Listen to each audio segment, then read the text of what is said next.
to the people. Let's talk to the people. All right, bet. What is it, episode 57? 58. 58. Episode 58. We are back. This is the radio show about another episode 58 titled Nightmares at the Bottom. Thought about that on the drive over. Thought that it was hard. Shout out Wheezy F. And the F is for phenomenal. To my You feel left, me? I got my co-host, co-creator, co-owner, 1,000-point scorer / recording artist. Talk to him. Drock, official recording artist. Talk to him, man. What's poppin', baby? What's poppin', baby? We are back. It is good to be back. I'm honored to be here. Sorry about the break. As I said last show, real life happens. It's the holidays. If you watch any podcast, any form of entertainment, you will notice a lot of niggas half-assing, a lot of replacements on right now, a lot of missed episodes. It's a holiday season. It happens. Top of the year, we're going to hit it running, though. Be prepared. So I'm happy to be here. As it said, I am now a recording artist. Rock With Me Volume 1 is now on all platforms. Go get that. That you can go get music. The Mob. Yes, sir. Little 5-song EP. Volume 2 is coming very soon. Do not worry. One thing I'm going to do is release some music because rapping is so much fun. So that is as simple as that. But this is a moneymaker right here. This is what I really care about. You feel me? So we back in the building. And speaking of that, like I said, this is the moneymaker. So that means you should subscribe. Yep. So we can do this full time, and then we can all be happy. I promise I will give back. If you send me a screenshot of you subscribing, when we make our first $100,000 off the show, I'll send you $20. So I'm not gonna send you a dub. Right? Listen, some of y'all subscribe. Listen, look at the fit every week. My fit's gonna get a little nicer. Every week, it's just got a little bit fresher. Your support not going unnoticed. You feel me? So I get a new T-shirt every time we get a subscriber. I'm telling you, bro. Listen, Daddy got bills. You feel me? You feel me? It's been a beautiful week. So while we've been gone, I got to see my friends get married on the beach. That was a cool experience. Shout out to Zaza and Nate. Out. Congratulations, big time. Yeah, the smallest. Clap it up for love. Oh, for sure. Clap it up for love, for sure. Yeah. Probably the smallest wedding I will ever go to. It was no more than 25 people there. Yeah. Really, really small wedding. And then Thanksgiving happened. How was your Thanksgiving? It was good. I'm not, Thanksgiving is cool. I was really happy about the football, surprisingly. Football is entertaining, even though it was kind of trash most of the day. Yeah. But, I like Thanksgiving. My family, I actually don't talk about my parents a lot on this show, but my dad used to be a pastry chef in New York. So Thanksgiving, Christmas, it's crazy food around my house. Yes, it is. If you do know me. Shout out to tiramisu. Listen, tiramisu made a triple chocolate raspberry infused cheesecake this year. Incredible. What? Yeah, incredible. Chocolate crust, chocolate cheesecake, chocolate icing, infused with, I forget what alcohol it was, but one slice, you good for the night. It was great. That's crazy. Thanksgiving was gas. I love spending time with my family. Good to get a little break. For sure. It was weird for me this year because I was in the car half the day. Yeah. And I'm the house hopper. Right. So it's my family first. They get the most time. And then it's friend. And I end the night at Javante because he's Jamaican and they do it big. They get all the Jamaicans and stuff. Shout out to Javante for real. But Javante was out of town this year because so he went to go see family in Florida. I was coming back from Florida. Yeah. So it was a weird day. I went and stopped. I was tired all day. Traveling, sitting in the car all day. You was tired. So even it was if you awake, you in the car just ready to KO. For real, dog. Yeah. For real. So I went and stopped by my family. All of the food was mid this year. I'm not gonna cap. My family's food was mid. Who else? I went to somebody else's house. Oh, I didn't eat at that house. That was a white person's house. Won't be renamed, but their food didn't even look at. Refused. The turkey looked dry as shit. I walked away from the table immediately. It was like, get your plate, sweetie. No. I'm not gonna do that. I'm finna go eat. That's what I tell everybody. I'm finna go eat. At a white Thanksgiving? Are you crazy? Like, no. She talking about something. I make the best dressing. No, you don't. No, you don't. You actually do not. So, and then I went to my dog Nori house. Shout out to Nori. They're Jamaican too, so I got my needs there. And then I went to the Black concert the next day. Yes. Which was crazy, and I want to give a huge shout out to Black. He received the key to the city, dog. Shout out, Black. Received his old day, dog. Right. Like real deal friend of the show. Real deal friend of the show. A lot of love for Black. A lot of love for his music. It was a phenomenal concert. I told you guys I'm the concert guy. Yeah. I didn't want to go to the concert. I was tired as fuck. This is the day after traveling. I was up till 2 a.m. I did not want to go, but I was like, bro, I can't miss Black again. Right. This is the third time Black has come, and every time I've been like, I'm gonna go. Something happened every time. Akon. And so I was like, all right, I got to go to this one. It's in the arena. Like, it's his first arena show by himself. So I was like, let me go see it. Crazy concert, bro. He got hits, and like he got real core fans that know his throwaways. T-Pain came out and performed. Akon came out and performed. A bunch of people. Bro, Not Akon. T-Pain is a real deal legend. And have stadium records that move like his shit moves, bro. I wish you was in the building, bro, because it was like, nobody is like, oh man, I hope he brings out T-Pain. Right. Like it's always Lil Baby or Gunna or whatever. But T-Pain walked out and you heard the first little instrumental, I'm Strong.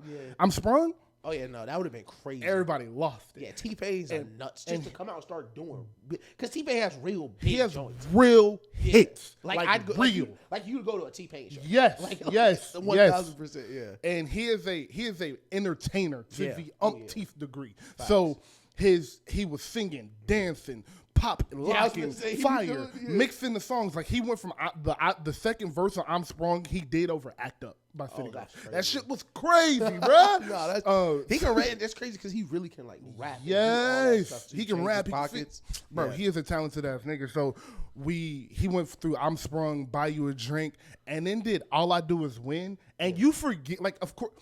You forget that's him. You forget like what that shit is for real, because it's like, oh, I do this one. I've heard the song every day of my life for a million years, blah blah blah.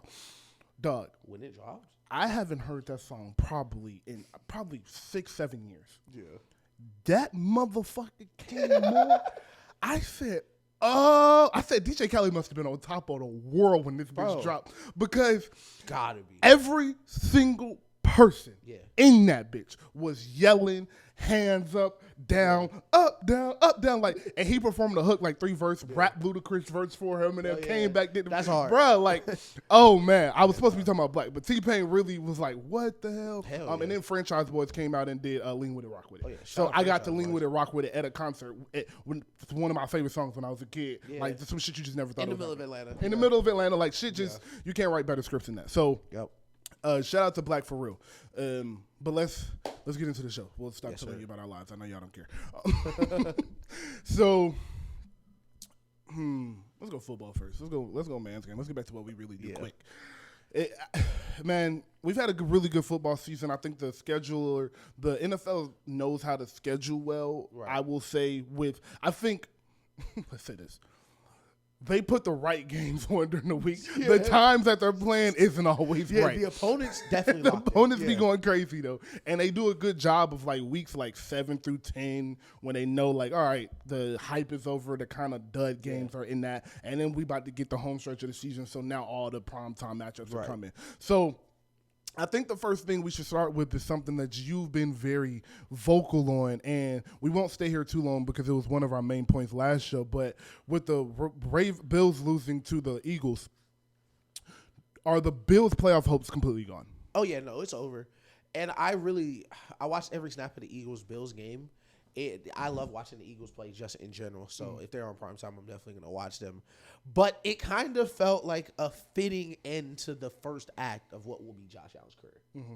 Where, man, he's trying his best, dog. He's running, he's throwing. He's a dog. He's a real dog. He's doing everything he can. The Eagles are a physical team. He's setting the tone on the scene for his. Sir. Like, he is really, Josh Allen, hell of a talent. But with that, come the picks, come the misreads, the bad sacks, the plays you can't have. And the thing is, and we're going to talk about this, ironically enough, later with the Warriors, when you're a super talented team like the Bills were, where you had a top 5 defense, top 5 offense, stars everywhere on defense, Josh Allen, Stephon Diggs, all the pieces you needed on offense, there were certain things you could live with. There are certain things you could get away with. Now with the talent, or the lack thereof talent on the back end for the Bills, Von Miller, salute to him, one of the best pass rushers we have ever seen. Clearly, after another knee surgery, he's not the same guy he once was. But they don't have the talent on both sides of the ball to not be a good team for 4 quarters. And that's what you're seeing. All right. That is a perfect explanation of what the Bills are. I will start it. I will take it from a different direction because everything he said was right, but I'm going to go a different direction. I will say that they are now a team that has hit their ceiling. Oh, yeah. You cannot get any better. Right. You can get worse, but you will not get better. Right. It is time to get a new regime in. You know you have your franchise quarterback. Despite what you want to say about Josh Allen, like our complaint about Josh Allen is like, yo, you supposed to be a top 3 quarterback and you playing like a top 10 quarterback. Yeah. That's our critique of Josh Allen. It's like, man, there's 8 good quarterbacks on earth and you 7. Yeah, exactly. Exactly. So to get that Josh Allen every single week and every playoff game, you need a new coach in there. New offensive coordinator, new coacher, maybe a new receiver, maybe try to get Tay, maybe try to go get Terry from Washington. Just some different voices. You guys can run the ball this year. You see that has helped Josh. Now get a coordinator in there that's going to continue to run the ball and also help Josh limit the turnovers you cannot have. Right. There's no reason Josh Allen should be Jameis Winston, leading the league in touchdowns and interceptions. You should not be doing that. You're better than Jameis Winston. Shout out to Jameis, my dog. But I think Jameis got the last 3 touchdowns for the Saints too. Shout out to my real dog. For real, I love Jameis Winston. So he scored a touchdown and he rapping Jeezy to Derek. Yeah. It's okay. So just a quick sidebar. Yeah, we gotta go on. The video's so funny because Chris pointed this out. Chris was at the game. He said, "Fam, that was at halftime. Carr had already threw the pick 6." Dog, I'm a pick 6 in. I'm on the road. We gonna lose. And this nigga, yo, right? Move, bitch. You rapping Ludacris, my bad. It was Ludacris. And it was when Luda was coming out in the season. So you already like, what the fuck is going on? Yeah. And this nigga in front of you, going big crazy. as hell. Yeah. Going crazy. We good, Derek. Damn, I didn't see the safety. We gonna talk about Derek Carr too. We gonna talk about you too, bro. So, to the Bills, I just think my question to you was, are their playoff chances over? Yeah. My answer to that is they have a 10% chance of making the playoffs because if they go 4-1, they might squeak in. And when you have a player like Josh Allen and a receiver like Stephon Diggs and some pedigree, some dog in you, bro, like it's possible. It's possible because like you said with Philly, bro, they gave everything they had. Like they did everything possible they could to win the game. Just couldn't score a touchdown in overtime, dog. So and this is what it felt like was like, man, because I used to do this when I was a kid. I'm a super procrastinator. It felt like you got all the assignments, like she let you do them at the end of the year, and you just couldn't get that 95. Grade out of 92. You just couldn't get over. Facts. So they have a bye this upcoming Sunday. After that, they have at Chiefs. Cowboys at home, at Chargers, Patriots at home, at Dolphins on the road. That Dolphins game will be tough. So I will count the Chargers and the Patriots as wins. For sure. So now you need to beat the Cowboys, Chiefs, or Dolphins. 2 of the 3. I think they can do that. I think so too. And I think that is how they are looking at their schedule. If I was a betting man, would I bet on them to make the playoffs? Maybe not. Probably not. But I am always going to. So, our new audience, this is something that you guys can learn about me today if you are just tuning in. Subscribe, please. And you know this about me. I am going to go with the history. If I have seen you be a dog before, I'm going to trust you can be a dog until you show me you're not a dog no more. Like Kawhi is right now. Sorry, crazy stray. But it's gonna be a tough episode. So I'm about to hate on everybody. Yeah, Barry, time to lock in. It's gonna be a tough one. So I believe Josh Allen is not a believe. Josh Allen is a dog. Stephon is a dog, and Sean McDermott is a adequate coach. He's nowhere close to a bad coach. He's just not the coach this Bills team needs right now. But with their history, with their fight, I will say with what I think will be a sense of embarrassment if they miss the playoffs with that roster. I think they're going to fight hard enough to really try to get in the playoffs, and I give them a 10 to 20% chance.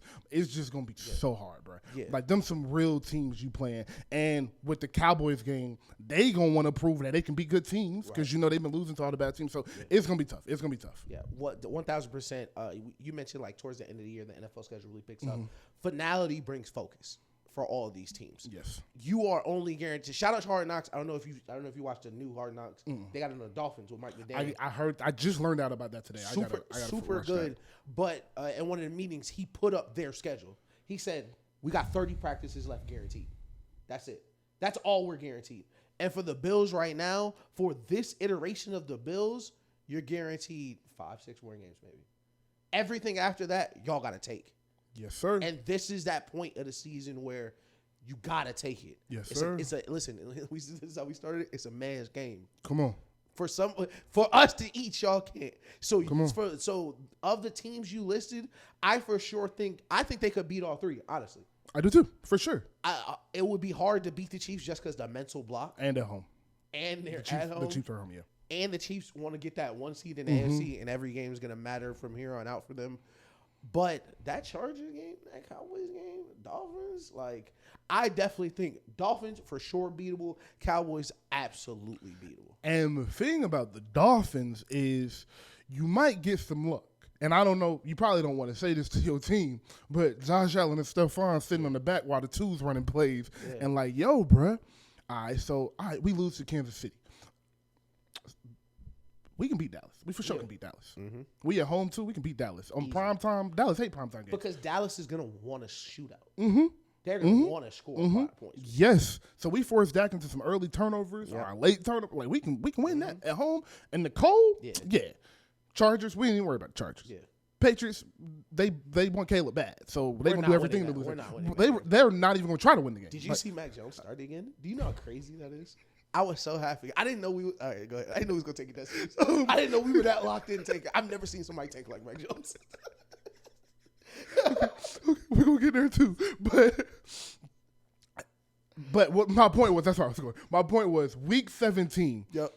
The Dolphins might be locked into their playoff spot. Literally. Because they can't get the number 1 seed right now. But they lose a game. Yep. Or they lose 2 games. And it's the Ravens and Chiefs fighting for that number 1 seed. And they like, all right, we can only get the 3 seed. Right. We can only get the 4 seed. Mm-hmm. They might not play their starters. And that might be a walk-in easy dub for you. So it's like, do your work early, and you might get rewarded later with the easy win and you win playoff game. Right. So that would be my last message to the Bills. But I don't think all hope is lost. But boy, it's fake. Yeah, that's a fact. That's definitely a fact. So that does bring me to it's something we kind of went over last show, but not in depth. Is who is the best team in the AFC right now? Because there's a lot of nobody has only 1 lost team is Philly. There's no 2 lost teams. It's all 3 losses or more other than Philly. Mm-hmm. So who are you looking at as the team to beat in the AFC? I'm still gonna say the Chiefs. Okay. I'm still gonna say the Chiefs, and I it's more so big picture because the way you kind of explained it actually, because for me it's Ravens Chiefs right here, but for me big picture wise the way you explained it, like everybody has 3 losses because there's no perfect teams in the AFC. No. Like you could say the Eagles probably closest you can get to perfect in the NFC. Mm-hmm. Niners when healthy close like you can, but we've seen the Chiefs, the Ravens. Dolphins, Jags, all the competitive teams, we've seen them lose. But I'm going to go to Chiefs just because, like, I'm like you said, if you've been a dog in the past, I am more so inclined to think you'll remain a dog. But I think there is something to be said of knowing, like, you look at that schedule, it's like, damn, we got 15 today. Something about it, bro. And it's hard to really explain it to where like, and I love hearing other players talk about the Chiefs, like not the ones that lose to them, like the ones before, because the challenge that brings. If you were to tell me start of the year we do the show, I bring you on, you say, hey, Chiefs are gonna look amazing, but their offense is gonna look a little iffy. Are you worried about them? No, I'm not worried about the Chiefs offense. And last week, you saw it a little bit. And I know it's the Raiders, but I want to remind people it's a division game. A game the Raiders needed. On the road. And they were playing for something. They've been playing with some strength, like some motivation. And the Raiders were still in the playoff picture, desperate. This was probably one of their last hurrahs. You saw the Chiefs get down. I think it was 2 scores, was it? Yes. And you saw the flip. You saw the switch get flipped. And like I said, finality brings focus. And the teams that have I don't want to say, because you hear a lot of basketball, flip the switch, or football, like, not like, okay, let's play for real. Like, no, the sense of urgency for what is around you. Yes. And I think Mahomes is so great. He gets some of that LeBron stuff where it's like, man, it's kind of hard to catch you passes sometimes. Like, it's kind of hard. Like, man, I'm so open. Like, wow, no quarterback in the history of my life has ever thrown me a pass like this. Mm-hmm. I've never caught this pass where, oh, my God. He gets some of that. But what you're seeing is a little bit is Rashee Rice, a little bit more of a playmaker. Travis Kelce, more and more healthy. And, they're really going to run the ball still. Yes. That is something I like to see, where in prior years, they had a more explosive offense, but I like the balance that they're currently playing with. And I think that's why I'd give them a nod. All right. So, as you said, I think it's between the Ravens and the Chiefs. Yeah. I like the Jags. Right. But just a little too young. Missing one. Just missing something. You're missing a little piece or two. Yep. Dolphins. Too gimmicky, maybe. Yep. Might work in the playoffs. We'll see. But right now, I'm going to say too gimmicky. Yep. So we're looking at Ravens and the Chiefs. And everything you said about Patrick Mahomes, I believe I can say about Lamar Jackson. Oh, that's a 1,000%. Yeah. Hey, bro, you don't know what you're finna get with Lamar. Yeah, no. Yeah, for sure. You don't know what's working in there. Them NFC niggas be like, damn, that's 8? Bro, we got 8 to that? They be putting receivers at quarterback on practice. Like, hey, bro, just run around, bro. Yeah. We'll try to, like, so that is my point. The only difference is, back to my point, Lamar hasn't proven it in the playoffs. Right. And I'm not going to sit here and kill Lamar. The one playoff game he had, they dropped every pass he threw, it seemed like. And the other one, he didn't play well. It happens. When you, like, it's the NFL playoffs are quick and they unforgiving, dog. Yeah, like, you lose a game and you at home and everybody telling you suck. And it's like, bro, I got one chance, dog. Like, it took Peyton 6 years.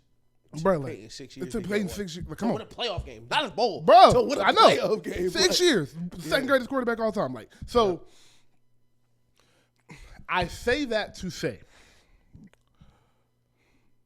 these two teams are about as evenly matched as you can get at the top of this conference. Very similar to the Lions, the Eagles, and 49ers. I think it would be more of a discussion if the Ravens were here last year. Yeah. Like how they were talking about the Ravens and Bengals last year. I mean, Chiefs and Bengals last year. Right. So, right now, I am going to say the team to beat is the Ravens. Right.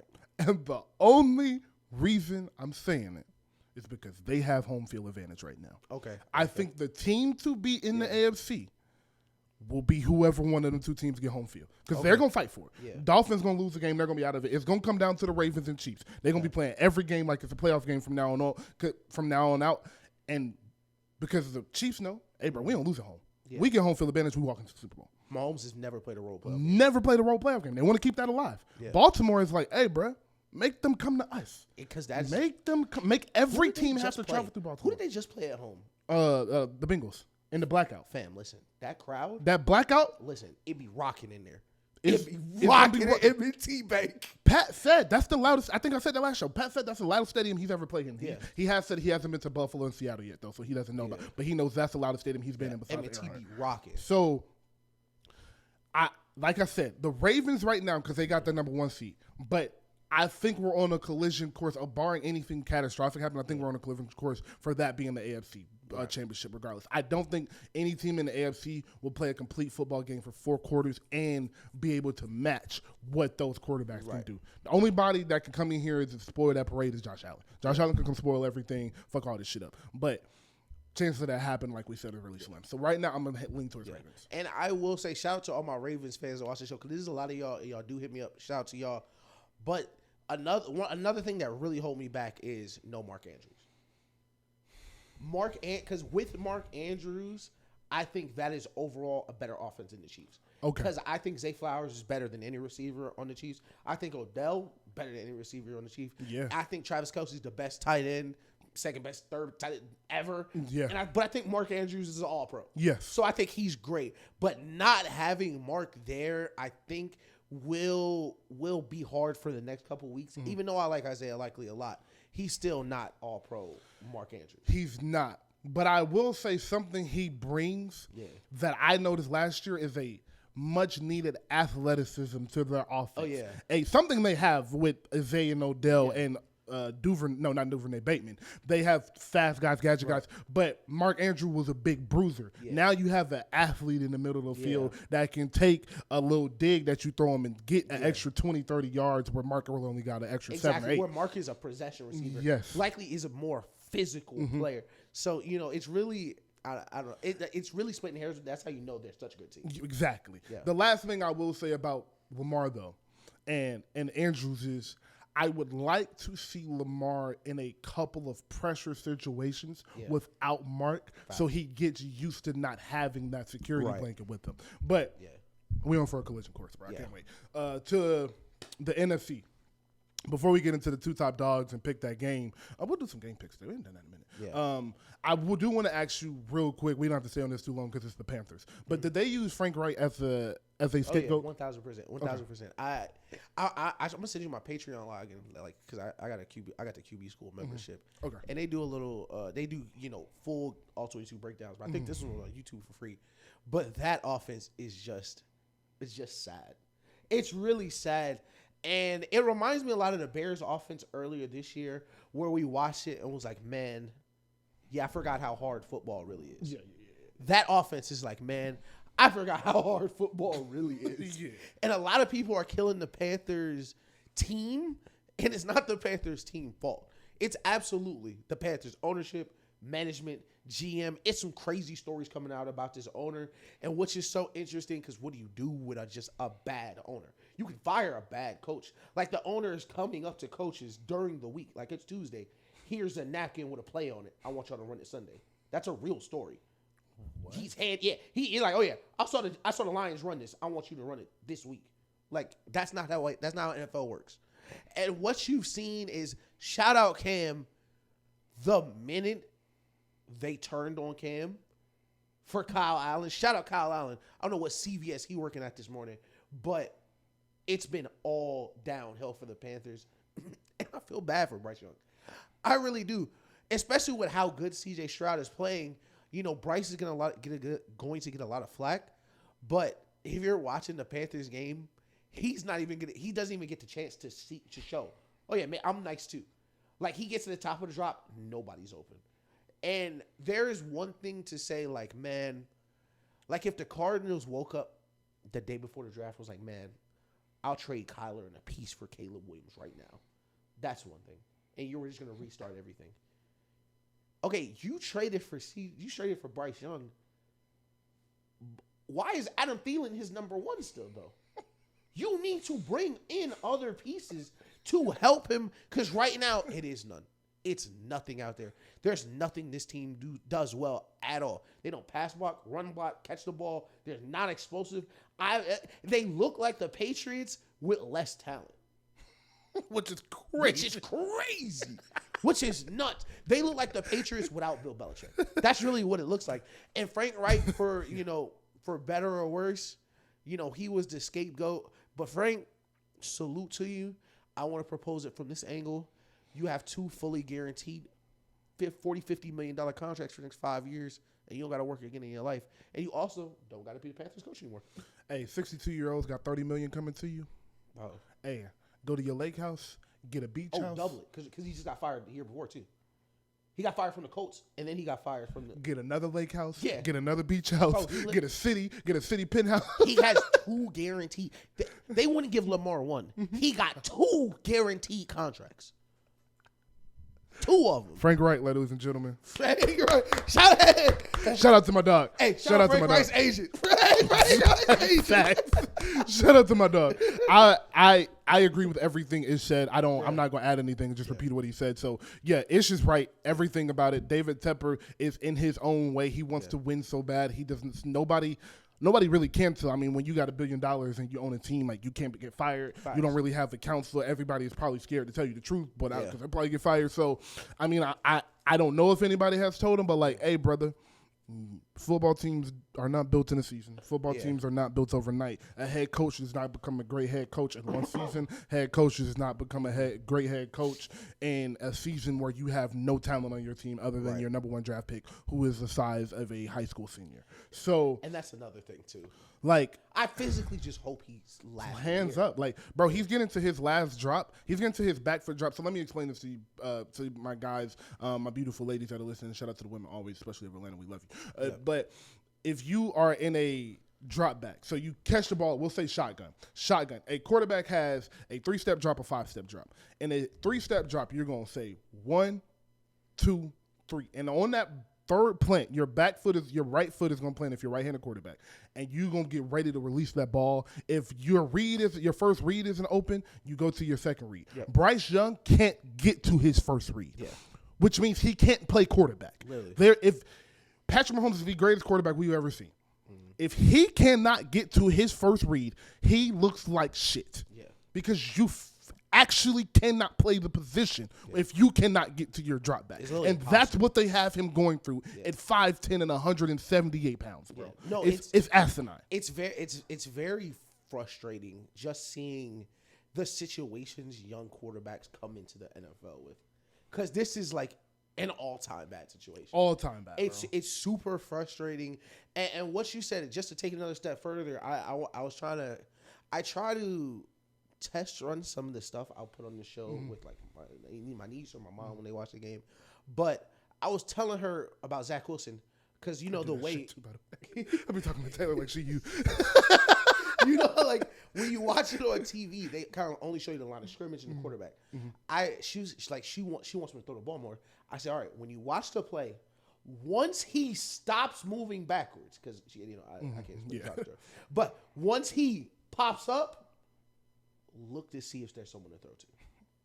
And if there's nobody to throw to, that's not his fault. Because it's just literally nowhere to go. And I think there is a little disconnect with how technical football is and how popular it is, because football happens so much faster than you think it would. Like, even if you play Madden is slower than an actual football game. Madden be fast as hell. Literally. like if Madden played how NFL quarterbacks real life would play, nobody would play it. That is how hard the game would be. Whether it would be like literally height 1, 2, 3. You need to be throwing the ball 30 yards down the field right now against 11 people. And not to mention this is 6'4", 300-pound defensive tackle in your face. Dog, and you need to be reading 30 to 40 yards of field. And 1, 2, 3. And out. if you an inch off, it's getting picked, and everybody gonna tell you suck. See, that's the thing. Hey, yo, that's what I'm saying. That's the hardest position in sports. That is the hardest position in sports, bro. I stand by it, bro, because like T said, corner. If you a mid corner, let's say if you a mid corner, you go to the game like, CB2. I'm in the nickel. I'm in slot. Listen, as long as I don't get, there's other corners out here. The safety can help. If you're a QB and you just bad that day, fam, everybody know. It's bad. You don't get a sub. That's the only position. You don't get a sub, nigga. Everybody know you ass. Bro, you don't. That shit. I really thought about that. Damn, who got hit? It was in a 2-minute drill. I think Stroud got blasted in a 2-minute drill. And it was like dragging him up because they didn't want a timeout. Like, oh yeah, if he was a wide receiver, he's going to sideline. Exactly. Get a breather. Nah, not you, nigga. Get up. Get your ass up. Yeah, throw another pass. Get your ass up and read this goddamn defense. Call out the mic, nigga. Hurry up. It's crazy, bro. So yeah, he's truly in an impossible situation, and we send all our hope, love, prayers, and health to Bryce Young. Please get that situation turned around. I hope he's drinking whole milk. I hope he's not drinking no oat milk. Man, he gonna need strong bones, gang. And before we get off, the last thing I will say, David Tepper, when he got this team, they were 11-5. Yes, they were. The next season, they were 6-2. T.J. Watt tore Cam Newton's shoulder in half, and he said, "You know what? Let's blow it up." Yeah. They haven't won more than 4 games in a season since. If he would have just stuck with Cam, like you have the blueprint. That's why it's so frustrating, because they had the blueprint. All right, you had your veteran quarterback that was on his last couple legs, probably had 2 to 4 seasons left in him. You could have competed. Like Cam Newton was a dog, a proven dog. All right, ride with him, try to get him some weapons. You had brought in Joe Brady. You had brought in a new coach, and you just didn't want to keep him around. You brought in Matt Rule and Joe Brady, and then cut Cam Newton because he tore his shoulder, and then had the freak, and like the Liz Frank ankle injury is the freak ankle injury of all ankle injuries. Like, it's so hard to have, and it's like it's nothing you can do for it but just stop walking. The most frustrating thing about the Cam stuff, especially in hindsight, and I know this pisses you off, is like well, Cam didn't last long. He was running around. All Cam injuries came in the pocket. Every single one of them. Every Cam injury came inside the pocket. Not running around, bro. Cam Newton had never got hurt running the ball. Like, it's so never. The way things ended in Carolina, I feel bad because Bryce is there, but I can't feel bad for nothing that happens in that organization. Nothing, bro. I feel bad that it had to be Bryce. Bryce Martinez, it had to be him, but. Like, that organization is going to be in the gutter for a very long time. It's sad, bro. Because them fans don't deserve that, bro. Like, you go from, like, you get a superstar. And, like, Cam talked about, like, how Charlotte felt when he was in that bitch. Like, Jeezy and Future was on the sideline at their games. Like, shit was different. He was going to Hornets games. Bro, like, and then you had LaMelo coming into the city right as Cam was at the apex and had, like, really dove into, like, the nigga version of Cam. Like, nah, like, I'm going to be me all the way so these kids behind me can see this. And you had, like I said, 2 years of them. You had 2-3 years of them, and you could have, last year he would have been bad. Like, I don't want y'all to think I'm saying the Panthers would have won a fucking Super Bowl or nothing like that. They would have been competitive, though. Right. That division has sucked for the past 5 years. They could have been in the playoffs, and in the playoffs, anything can happen. You don't know. So, you had 2 years of that. All right, third year, Cam is looking like he's on his last leg. All right, draft pick. Yeah. Draft him. Let Cam talk to him for a year. You've had the same coach, coordinator for the past couple of years, so you got a system.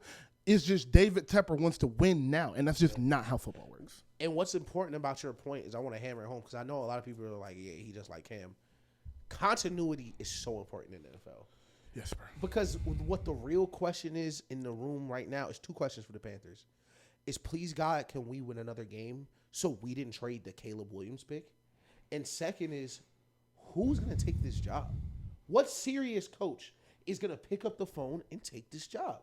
You're in the same position the Cowboys were, but you're a much worse franchise with a much worse roster. And a what do they call it? Quick temper owner. Yeah. Quick temper. Yeah, and at quick least temper Jerry owner. Jones got 3 Super Bowls doing it. Cool.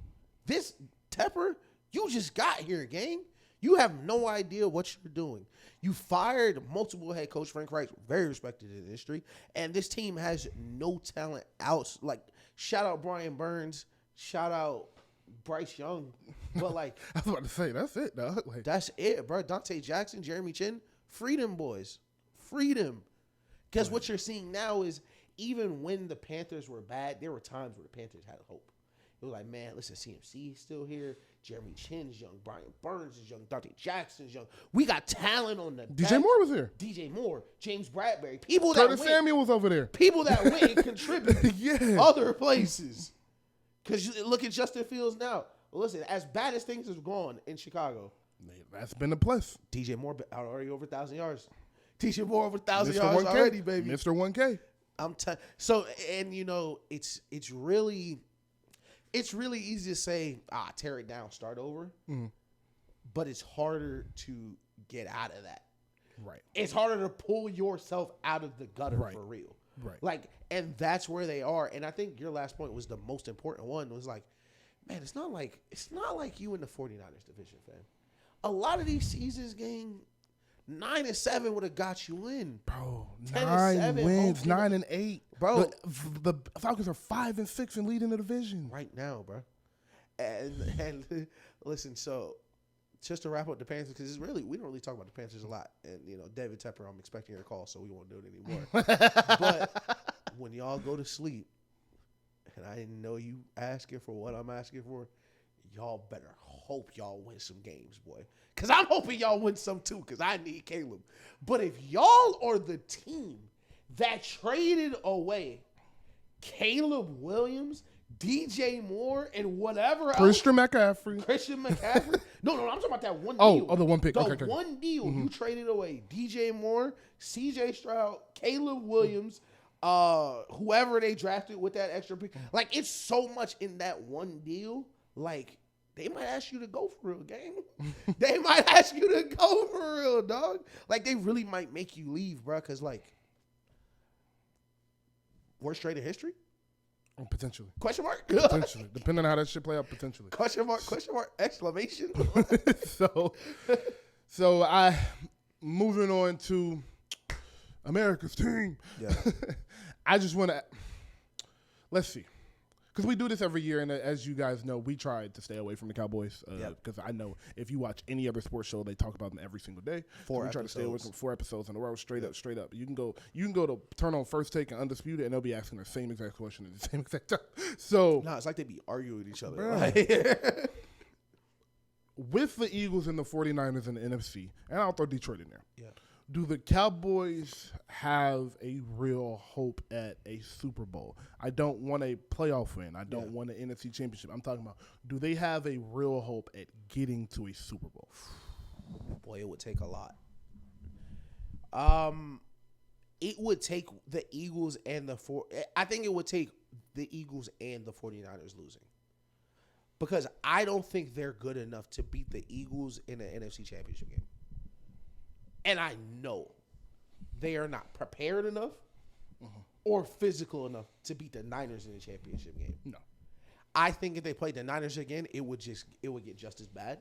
Me too. And I think right now, and before the year, we talked about like what teams we liked, and I posed the question, what if Philly's better than last year for real? And right now, I think they're on pace to be, because if you really think about it, and as much as we, this is our job. We nitpick teams down to the, third wide receiver.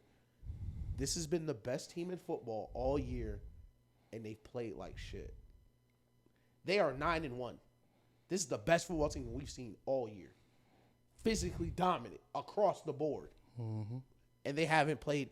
There has not been one game where you got 4 quarters of great Eagles football. No. And that is why That's terrifying. And literally, Jalen Hurts, not healthy, clearly.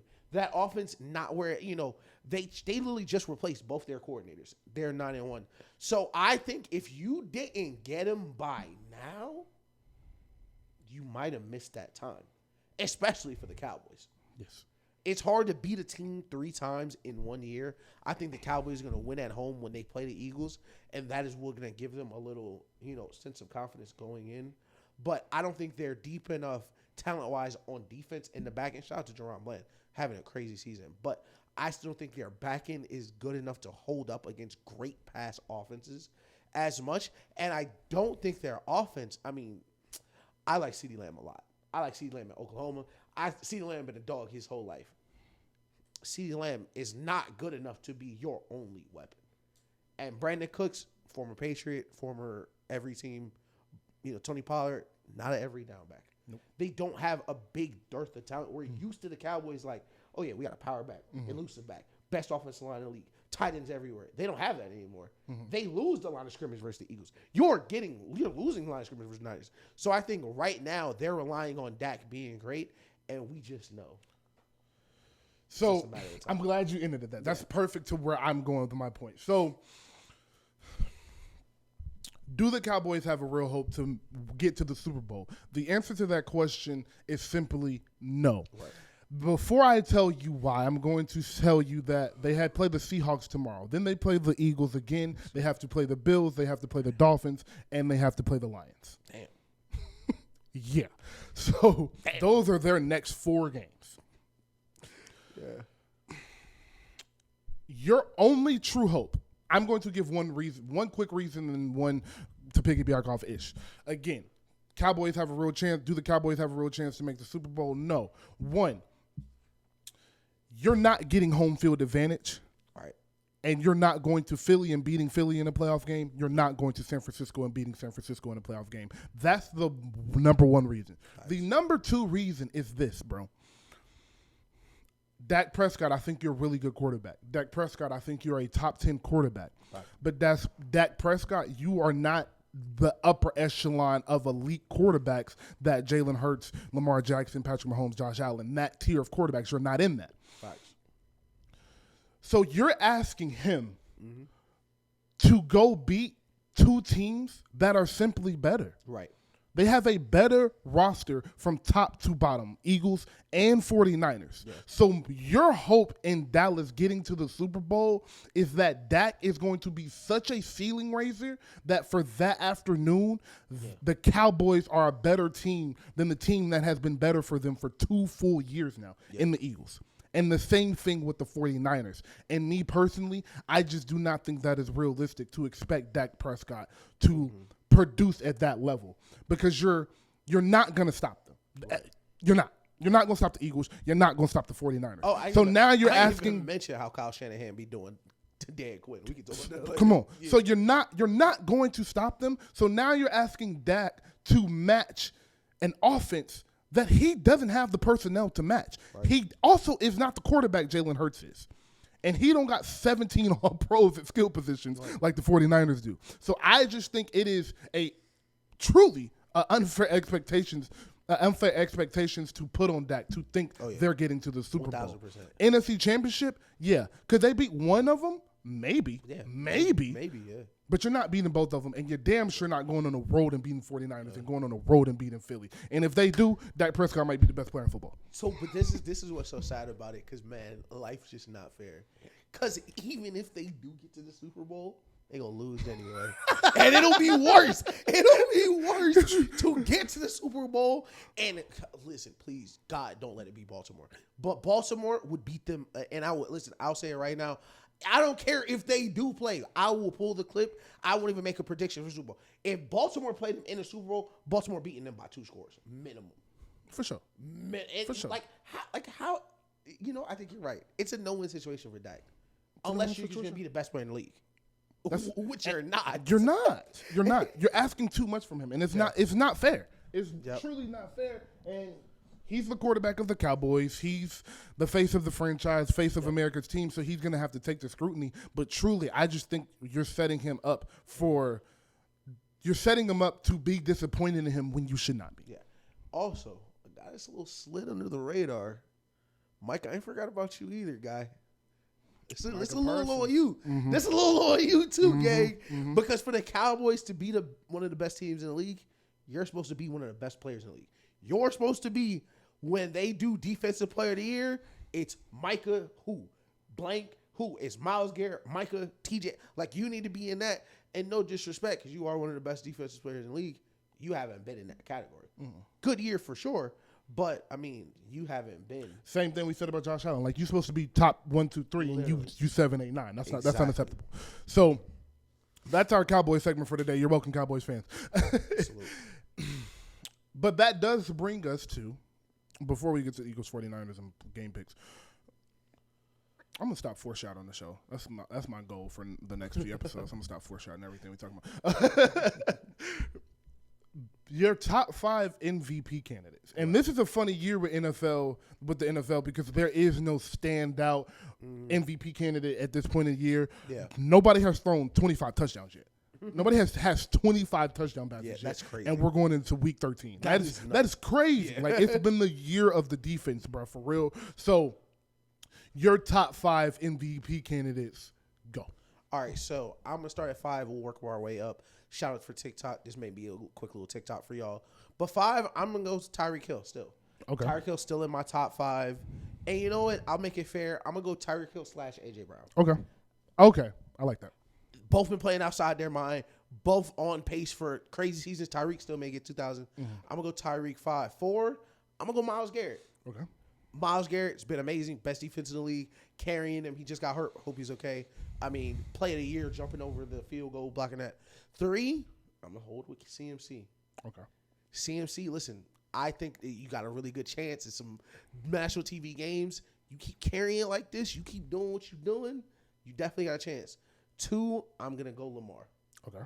I'm going to go Lamar 2. I think Lamar – actually, dang, I need to bump the wide receivers off. Okay. I'll go Lamar 3. Okay.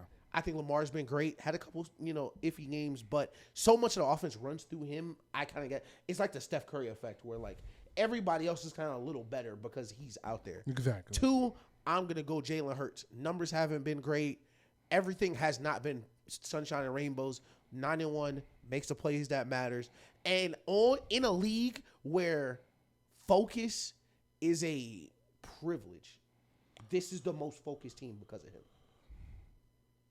I love that. And one of them will go Mahomes.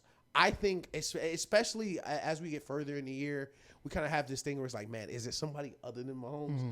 But when the storyline for the entire season is, man, he's so good, but they're losing because of other people, he's the MVP. Even in the losses, I'm seeing things I've never seen before. And I've been watching him for 5 years. Okay. Yeah. I like that list. So, at number 5 for me, I agree. Okay. I have Tyreek Hill.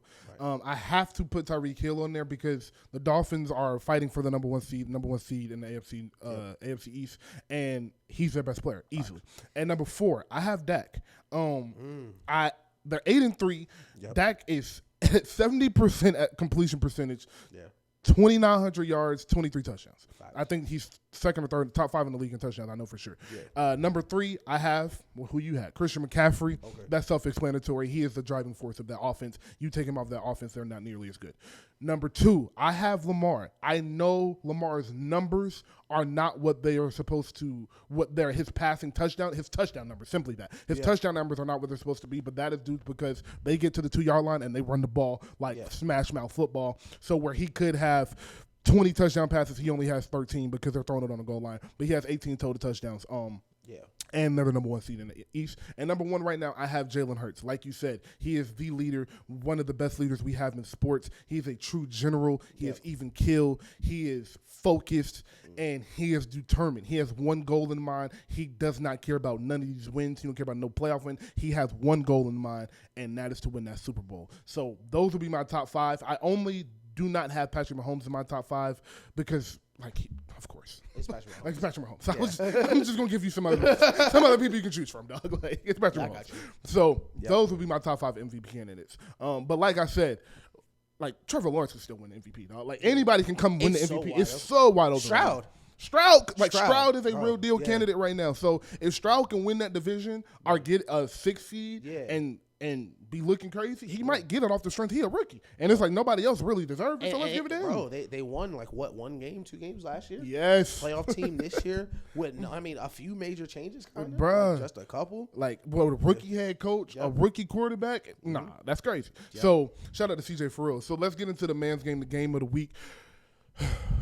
Boy, oh boy.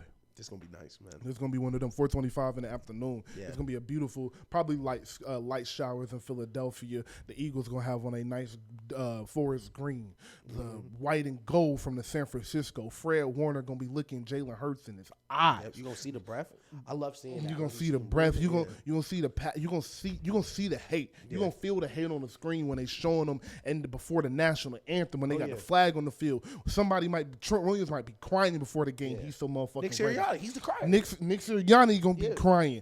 Jason Kelsey gonna be yelling. It's gonna be a moment. You gonna have Joe Buck and not Joe Buck. Troy Aikman. Who does it with Tony Romo? I can't remember. Who does it with Tony Romo? I'm so sorry, bro. Is it Sims? I forgot his names because Nance? Joe Buck was. It might be Jim Nance. It's Jim Nance. It's Jim Nance. Jim Nance and Tony Romo gonna be on the call. Yeah. Hey man, it's gonna be everything we asked for when we say the NFL is back. These are the moments we want. These are the games we're talking about. When we say NFL better than NBA, this is what we mean. This is what we mean, bro. Yeah. So, not who you got. Yeah. That's where we'll start. We'll start where everybody else has been started. Okay. Why is San Francisco favored? Okay, the reason I wasn't surprised San Francisco is favored is because kind of what we've been seeing throughout the year where we get to a point where it's like slap the table, Chiefs the best team in football. They lose. Slap the table, Bills the best team in football. They lose. Niners. Every time we get to a point where things settle like, oh yeah, this is clear cut. The Ravens, the best team in football, they stumble. Yeah. So I feel like that's what Vegas is saying. Like, all right, the Eagles are 9-1. This is a crazy 4-game stretch. If they're going to lose, it's going to be the San Fran. Okay. This is probably why. Okay. I think that is it. And I do think, man, when they are healthy, San Fran a handful. Oh, that shit you didn't tell me. Yeah. Shit. But I do think that's why they're favored. I do think that's why they're favored. Okay. So I will agree with I will take your word for that. I'm not the gambling guy because, you know, I'm not going to take one. But so my next question is, who has the advantage in the game? And you cannot say Philly's home field advantage. Of course, that's the advantage. But where are you looking at like, all right, they got the edge, so I may pick them because of that. Yeah, I'm going to go San Francisco. Okay. And I'm going to go San Francisco for the reason I think that I hate to be hot, I hate to give y'all this early, but for the reason I think the Eagles may not win the Super Bowl is because we're not sure. Well, at least I'm not sure. I'm not sure Nick Sirianni is a good coach. Mm-hmm. That's not saying I don't think he's a bad coach, but I am not sure that Nick Sirianni's coaching is an advantage yet. Okay. When you go into an Andy Reid game, Andy Reid's coaching advantage. Bill Belichick, Doug Peterson, but Kyle Shanahan 1,000,000%. You go into the game like, oh yeah, this is a Kyle Shanahan offense. And I think against this Eagles defense, which has struggled, Dak lit him up. Who else lit him up? Mac Jones lit him up. Like, a lot of people had success throwing the ball down the field versus the Eagles. And I think Brock Purdy is... Josh Allen just did, by the way. Josh Allen, that's who it was. Didn't he have 500 yards? Josh Allen, that's who it was. But I think Brock Purdy is a lot closer to Dak than people think. Okay. For better or worse, who put him in MVP conversation. I think him and Dak are like super close together. But I think Brock Purdy is a better decision maker. And I think he's with better weapons in a better situation. And I think they're going to be able to move the ball down the field consistently. Okay. I think that's if I had to pick one, tail of the tape, I would say the Niners passing attack versus the Eagles pass defense. I like that. Yeah. I am going to say, I do want to respond to that Nick Sirianni point real quick. But before that, I will say I am going to lean towards the Eagles. Yeah. It's because of one, dog. Yeah. You cannot overstate what having a quarterback like that does to your locker room every week. When your quarterback is the one in the middle breaking the team down after every game, the one in the huddle before the game breaking the team down, at practice every day breaking the team down, dapping everybody up in the locker room, speaking to every person that's on that organization, that changes how you feel. Yep. When you're going into games. The Eagles don't feel like nobody in the league can fuck with them. Facts. And that's because of one. Yep. And that's my answer. And that's it. I want because of one. They got the advantage because they got Jalen Hurts. Yeah. No, it's that simple. And I think we really don't. Other shows, just to get behind the color, other shows be like, oh yeah, you say this, you say. We really just vibe. We just go. But I 1,000%.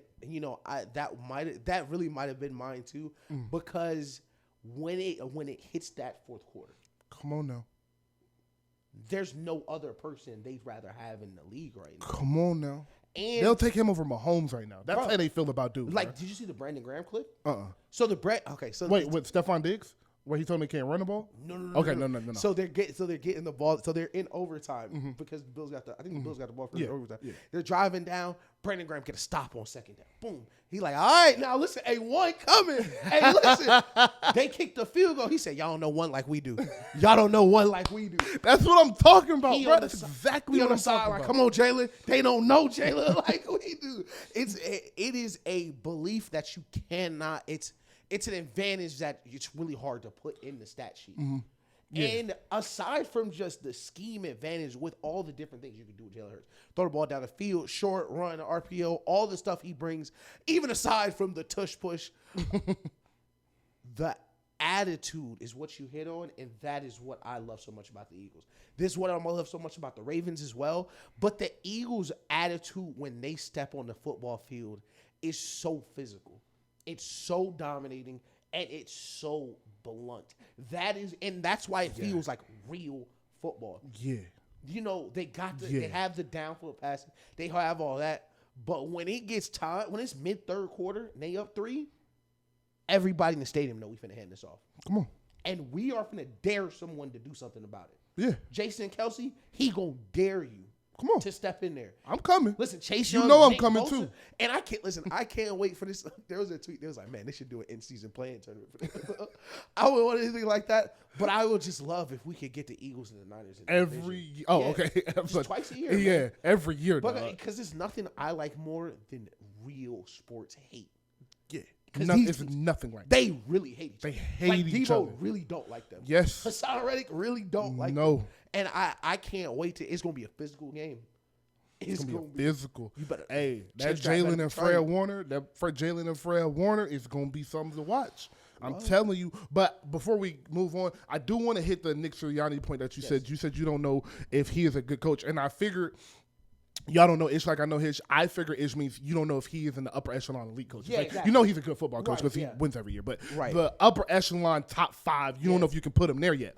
And I will say I understand that and I receive that, but I do want to point out his advantages as a coach. Yeah. First off, he is amazing when it comes to clock work. Yeah, like that's the facts. Eagles are always in control of the time That's of possession. definitely You notice a That lot is of something I really like to. I know.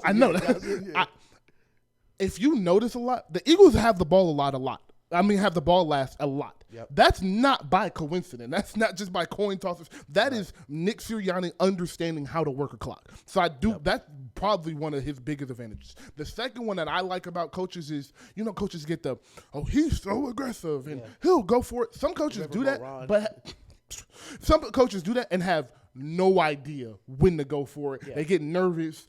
Yeah. They want to go, then they'll second guess themselves, then they'll call timeout. Yeah. I don't know.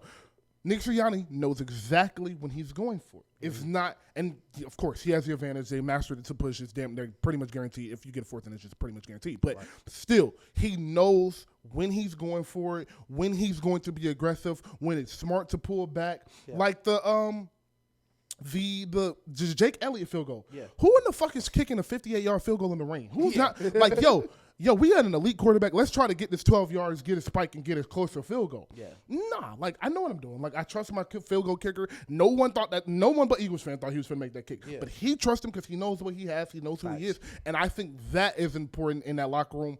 And the last thing I will say about him is, and this is really important, especially with them. Yeah. He knows what he's not good at. That's a fact.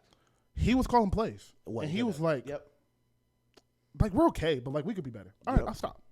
And that is important. Because you see Brandon Staley looking at Brandon. Why are you asking me why I'm calling? Nigga, because y'all can't stop nobody. That's why we're asking you. Are you still calling the defense? Shut up. I hate these coaches. Arthur Smith. I hate these coaches that just think, like, y'all ain't won shit. Bill Belichick. Is it crazy? Brandon Staley still got a job today. Like Brandon Staley, Arthur Smith still got it, but Arthur Smith's coming out for one against the rivals, so I'll give him some break. I'll give him a break this week. But dog, like y'all coaches act like y'all know more than everybody. Y'all got in these positions. Let's be real. All y'all coaches had somebody that you knew in the NFL that got you in a position. So let's stop acting like y'all just so much smarter than everybody, and there's nobody in the world that could ever compare to your football knowledge. Like niggas can watch a defense and say, "Yo, this defense isn't as good. Who's calling the plays? Maybe that should change." That's common sense. Literally. That's common sense. So. Sorry. But Nick Sirianni, that would be my third point in him, is he understands like when to move off of something or when a player needs to be substituted. Like he is really good with just knowing what he doesn't know. Right. That's what I'll say. No, I 1000% agree. I hit it a little bit just to wrap this up. I mentioned a little bit of what Jalen Hurts' leadership really does do for this team. And I want to underscore, like, one of the biggest things in football is it's not like basketball where, man, we took this night off. It was bro birthday. We went to the club last year. Yeah. All right, we in Washington. We get them next week. No. You get 17 football games. So being 100% locked in on every step is super important. And with Jalen Hurts, I love throwing this around because he is my GOAT. You do see that Tom Brady-ish focus where it's a little different when your leader is your best player. When the bar is 100% focused. 100% attentive. If you're not the best player in the league, that's fine, but you're going to be prepared. Like you're you are going to the be best ready player. to go, and you're not going to be scared, and that's what you see in the Eagles. And we can't say that for every team. We can't look. There's so many teams where we have watched games. We just talked about the Cowboys, where it's like, looked a little scared out there. Looked a little physically, that you never get that with the Eagles. And they're just so talented top to bottom. We did this. We went this whole time. We didn't mention Jalen Carter one time. Nope. Maybe the best DT in the league outside of Aaron Donald. And Chris Jones, yeah. Chris Jones, he is. It's so much. It'll be so much talent in this game. There's so much talent in this game, and I do want to touch on the 49ers because I only stuck on the Eagles. Them niggas nice, bro. Let's not forget. I'm interested. What I'm interested to see is how they run the ball, because I do think if the Eagles can force Brock Purdy to throw the ball 35, 40 times, they have the advantage. I don't care about their pass defense. Kyle Shanahan does not want Brock Purdy throwing the ball 35, 40 times. Yes, but against that pass rush. Come on now. Literally. You're not going to stop Christian McCaffrey completely because he is that good. But can you make it to where they're questioning about running on first down? Right. So now that second down play action isn't as believable. That third down play action isn't believable. Can you get them in 3rd and 9, 3rd and 12, 3rd and 8? Can you keep them behind the chains? Is something I'm interested because nobody can. So can they be the team to do it? I think what Philly may do, I'm not sure. I mean, you really can't choose because this is it's literally a coin toss. Yeah. But in the Super Bowl versus the Falcons, the Patriots took the ball first because we wanted to play from ahead. Mm-hmm. Because in the Kyle Shanahan scene, being able to run the ball first, play off of play action is so important.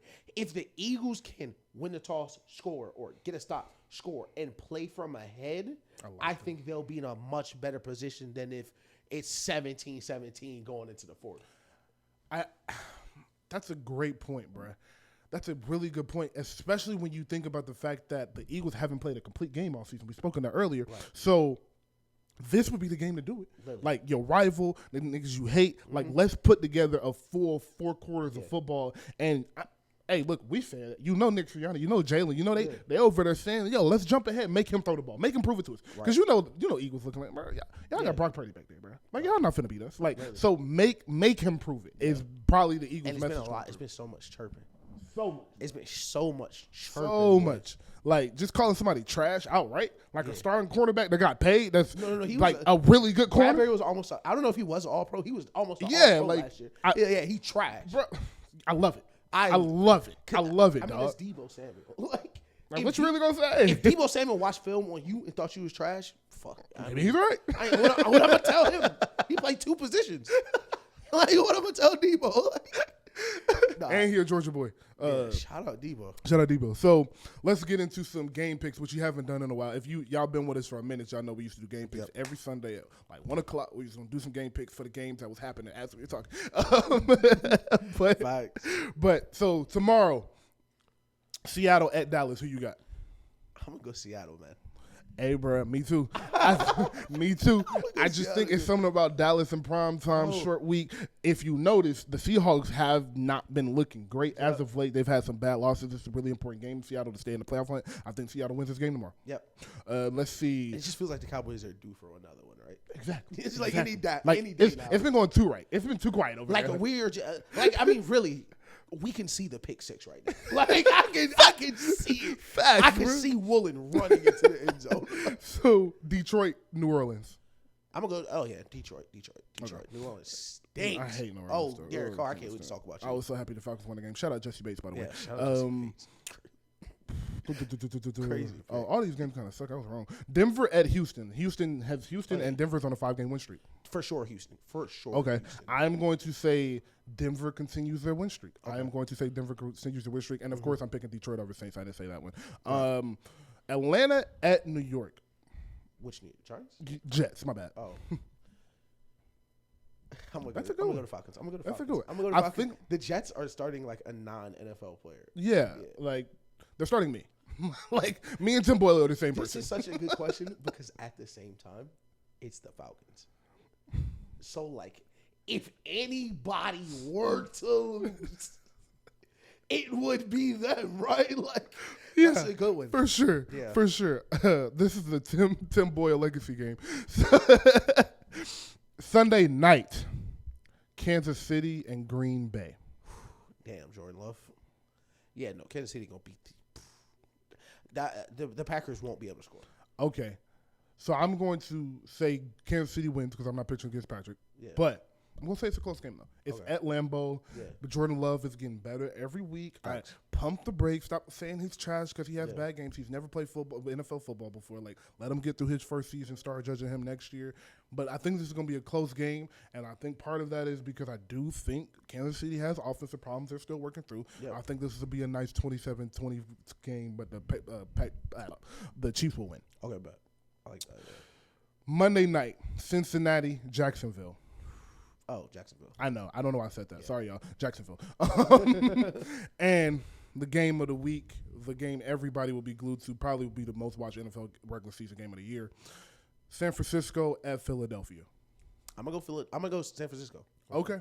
I am going Philly, bro. I'm Yeah. still going Philly. I'm going to say 11-1, and that's kind of how I think the week, well, it won't be ending at that time. But I do think we coming out of this, and everybody's like, all right, the Eagles going to the Super Bowl. Yeah. Don't know if that's true because the playoffs are a totally different game. And Right. depending on how the 49ers continue to look, I might pick them in the playoffs. But right now, I'm going to pick the Eagles. But I do think the Eagles lose to Dallas next week. Okay. After beating the Bills, the Chiefs. Right. And then it's just like, all right, bro. Whew. Yeah. The Dallas is just going to be more like I need this. Yeah. Especially with us predicting Dallas to lose to Seattle. Facts. They're gonna be eager to win that game. That's a fact. So those are our game picks. Before we get into any basketball or music, Bama and Auburn, that was a football game. Yeah, like that was a football game. Shout out Nick Saban. Oh, 4th and 31 is nuts, rolling dog. the dice on 4th and 30. Like, listen, man. Jalen Monroe didn't have no timeout left. You had to go for it. It's like, yo, let's do some Madden shit. And you did some Madden shit. Like, damn near can't even do that on Madden. 5 verts, bro. Bro, like 5 verts. Somebody get off in the corner of the end zone. Hey, Hugh Freeze, who is the Auburn head coach, rushed 2 people. Yeah. The dumbest shit I've ever seen in my life. I hate that. So why would you do that? So that don't even work on Madden. Like, it's the stupidest shit in the world to do on Madden. You really can't do it on Madden. What I like is I am an either or guy. Either play your normal defense or send everybody. But sending nobody, like, it's 30 yards down the field. Why are we getting time for him to drop back and throw 30 yards down the field? Bro, you have to get 30 yards. I don't know, man. I would have manned up across the board and sent 5. And my thing and is, had a deep safety. And what is inexcusable is we can't rush 2 and then still have people one-on-one in the back end. How does that add up mathematically? Because it's 5 offensive linemen. It's one nigga throwing it. That's 6 people right there not in the route. Where is the rest of the defense where this guy is by himself? It doesn't. Open too. Like, it's not like he threw a ball. Like, first off, Jalen Monroe threw that was a beautiful ball. Yeah, but the dude was open. Literally. Like, he had his back shoulder, and it was like, yo, I got room over here. Throw it. Yeah. Just hilarious. But Bama UGA, 4 o'clock SEC championship. I'm going with UGA. UGA has won 30 straight games. Longest streak in playoff football history, going for a 3-peat, which I think they will get. But yeah, that's all our college football talk I have for. Yeah, I just want to throw that out there because I've been watching. You know, I told you I watched the last half of the season. Yeah, and I've been watching. Our for break the past almost 2 over weeks. for real. Once they drop that bracket, we be back. We'll be back for sure. Yeah. I am excited. Oh, and the Michigan Ohio State game was really good too. Michigan just got a few more dogs on them. Yeah, that's really all it is. RP Harbaugh. Big guy. Dog, they acting like dude went upstairs. He watching from upstairs right now. What the hell wrong with bro? So, he in the locker room on FaceTime with the niggas, bro. They acting like he gone for real, bro. Bruh. Nah, Michigan looks great though. So before we get into basketball, let's touch on some music. I did touch on Black already. Kevin Gates is dropping this Friday. That's cool.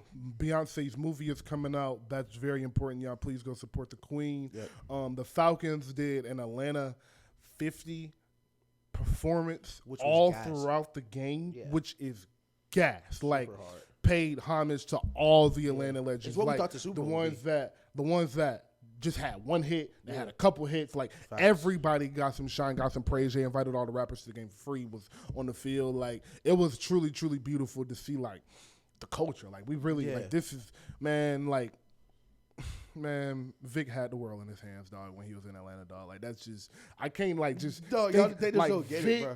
Prime T.I., Prime Jeezy. I almost sent a video to our chat. I just didn't want to provoke Chris. But it was Behan outside the Falcons Stadium, like talking to Falcons fans, like he wasn't like undercover. He just wasn't in his head. You know, he a regular sized guy. Exactly. But he was like, "You a Falcons fan?" He was like, "I used to be before they got rid of Vic." I just didn't want to send it to him. Yeah, it's just bro. different. It's dog. different, dog. It's truly different. Bro. Shout out to the Falcons for doing that, and then won the game, beat New Orleans. Shout out Jesse Bates again, and finally giving the ball to Behan. Oh, who would have known that would have worked? Yeah, after I've been eliminated from fantasy competition. Thank you so much. Best game of the year, man. Thanks, gang. Like Busta Rhymes. Who knew he could score 2 touchdowns in a game, huh? Yeah, right. Busta Rhymes dropped the album. I have not got to it. Don't know if I will. But I have actually listened to a couple songs off the Busta Rhymes album. Yeah, he has a Thug feature. Oh, well, I will be listening to something. Not to give me the any project. Listen, not to give me the any project. He got a Thug feature, and the song after that, I think his name is Blast. I think his name is Blast. I want to make sure. Blast? B-L-X-S-T? Yeah, I want to make sure this is him. Yeah, okay, yeah, this is him. Yeah, Blast, crazy feature. It's a lot of crazy artists on here. Okay. Burna Boy, T-Pain, Swiss Beats got a song, Chris Brown, Giggs, Kodak, Thug. It's a lot, and I ain't gonna lie, he really rapping. He really on some Busta Rhymes. Like this not a oh yeah Busta Rhymes. It's not an old nigga album. No, he not a Busta Rhymes trying to make a comeback. Like he not the old nigga in the club. Busta Rhymes is definitely like, oh yeah, like this is what y'all buying. I'm Busta Rhymes. Like I'm finna get on here and rap fast as shit. I'm gonna get on here and rap for real. Like I'm Busta Rhymes. Like yeah, I really like that. Yeah. So Scary Hours 3 dropped. Collie Grove 2 dropped. Yep. Both were very good. Yes. I am going to stay with Collie Grove 2 for a second before I get to Scary Hours. Okay. I want you guys to know I am disappointed to you guys as an audience. Surprisingly, very a surprise to me. Yeah. 2 Chainz and Lil Wayne gave us a short, cohesive, very good project. Very decisive. Like very decisive, 16 songs, quick to the point. It's 2 club records on there, and it's a lot of rapping. That's a fact. It is elite level raps. 2 Chainz, this is the most in shape I've heard 2 Chainz since Pretty Girls Like Trap Music, maybe Rapper Go to the League. But Lil Wayne is Lil Wayne. It is an album you can tell was worked on for a long time. It was truly one of the best albums I've heard this year. And I know, look, I know y'all are like, oh, you're the Lil Wayne guy. Like, for past 5 years, he's been your most listened to artist. Yes. I'm the Lil Wayne guy. I don't talk about Lil Wayne on much of this show because I am so biased towards him. Right. Just like he don't talk about Kanye as much as he probably would like to. Like, if we could do it every show if we wanted to. New Kanye single just dropped, too. Come on, so, and he hasn't even brought it up. Like, he been itching, too. He been itching. But seriously, with Collie Grove 2, they deserve their credit for giving us the project we've been looking for from artists and rap artists. And we are in this stage of rap where everything is quick, microwave, TikTok music. This was as far from that as possible. Thanks. It was raps you can tell they went back and fixed and changed. You can tell this was real competition while also trying to make the best song possible and the best project possible. They had 50 Cent narrate the album. They broke the album up into scenes, and all of the songs in said scene go together and fit very well together cohesively. The album has amazing features from Rick Ross, Benny the Butcher, Vori. That feature, Vori feature is crazy, dog. Richard, all my ops. Bruh, so call me big bro. Manny Fresh on Manny Fresh on the producing. Mike Dean, Mike Dean, Street Runners. I'm missing one, and I'm missing one. Fab had a crazy feature. Fab had a crazy feature. So it is truly a really, really good album, and I do not think it got to just do that it deserves. That happens when you drop the same week as Drake.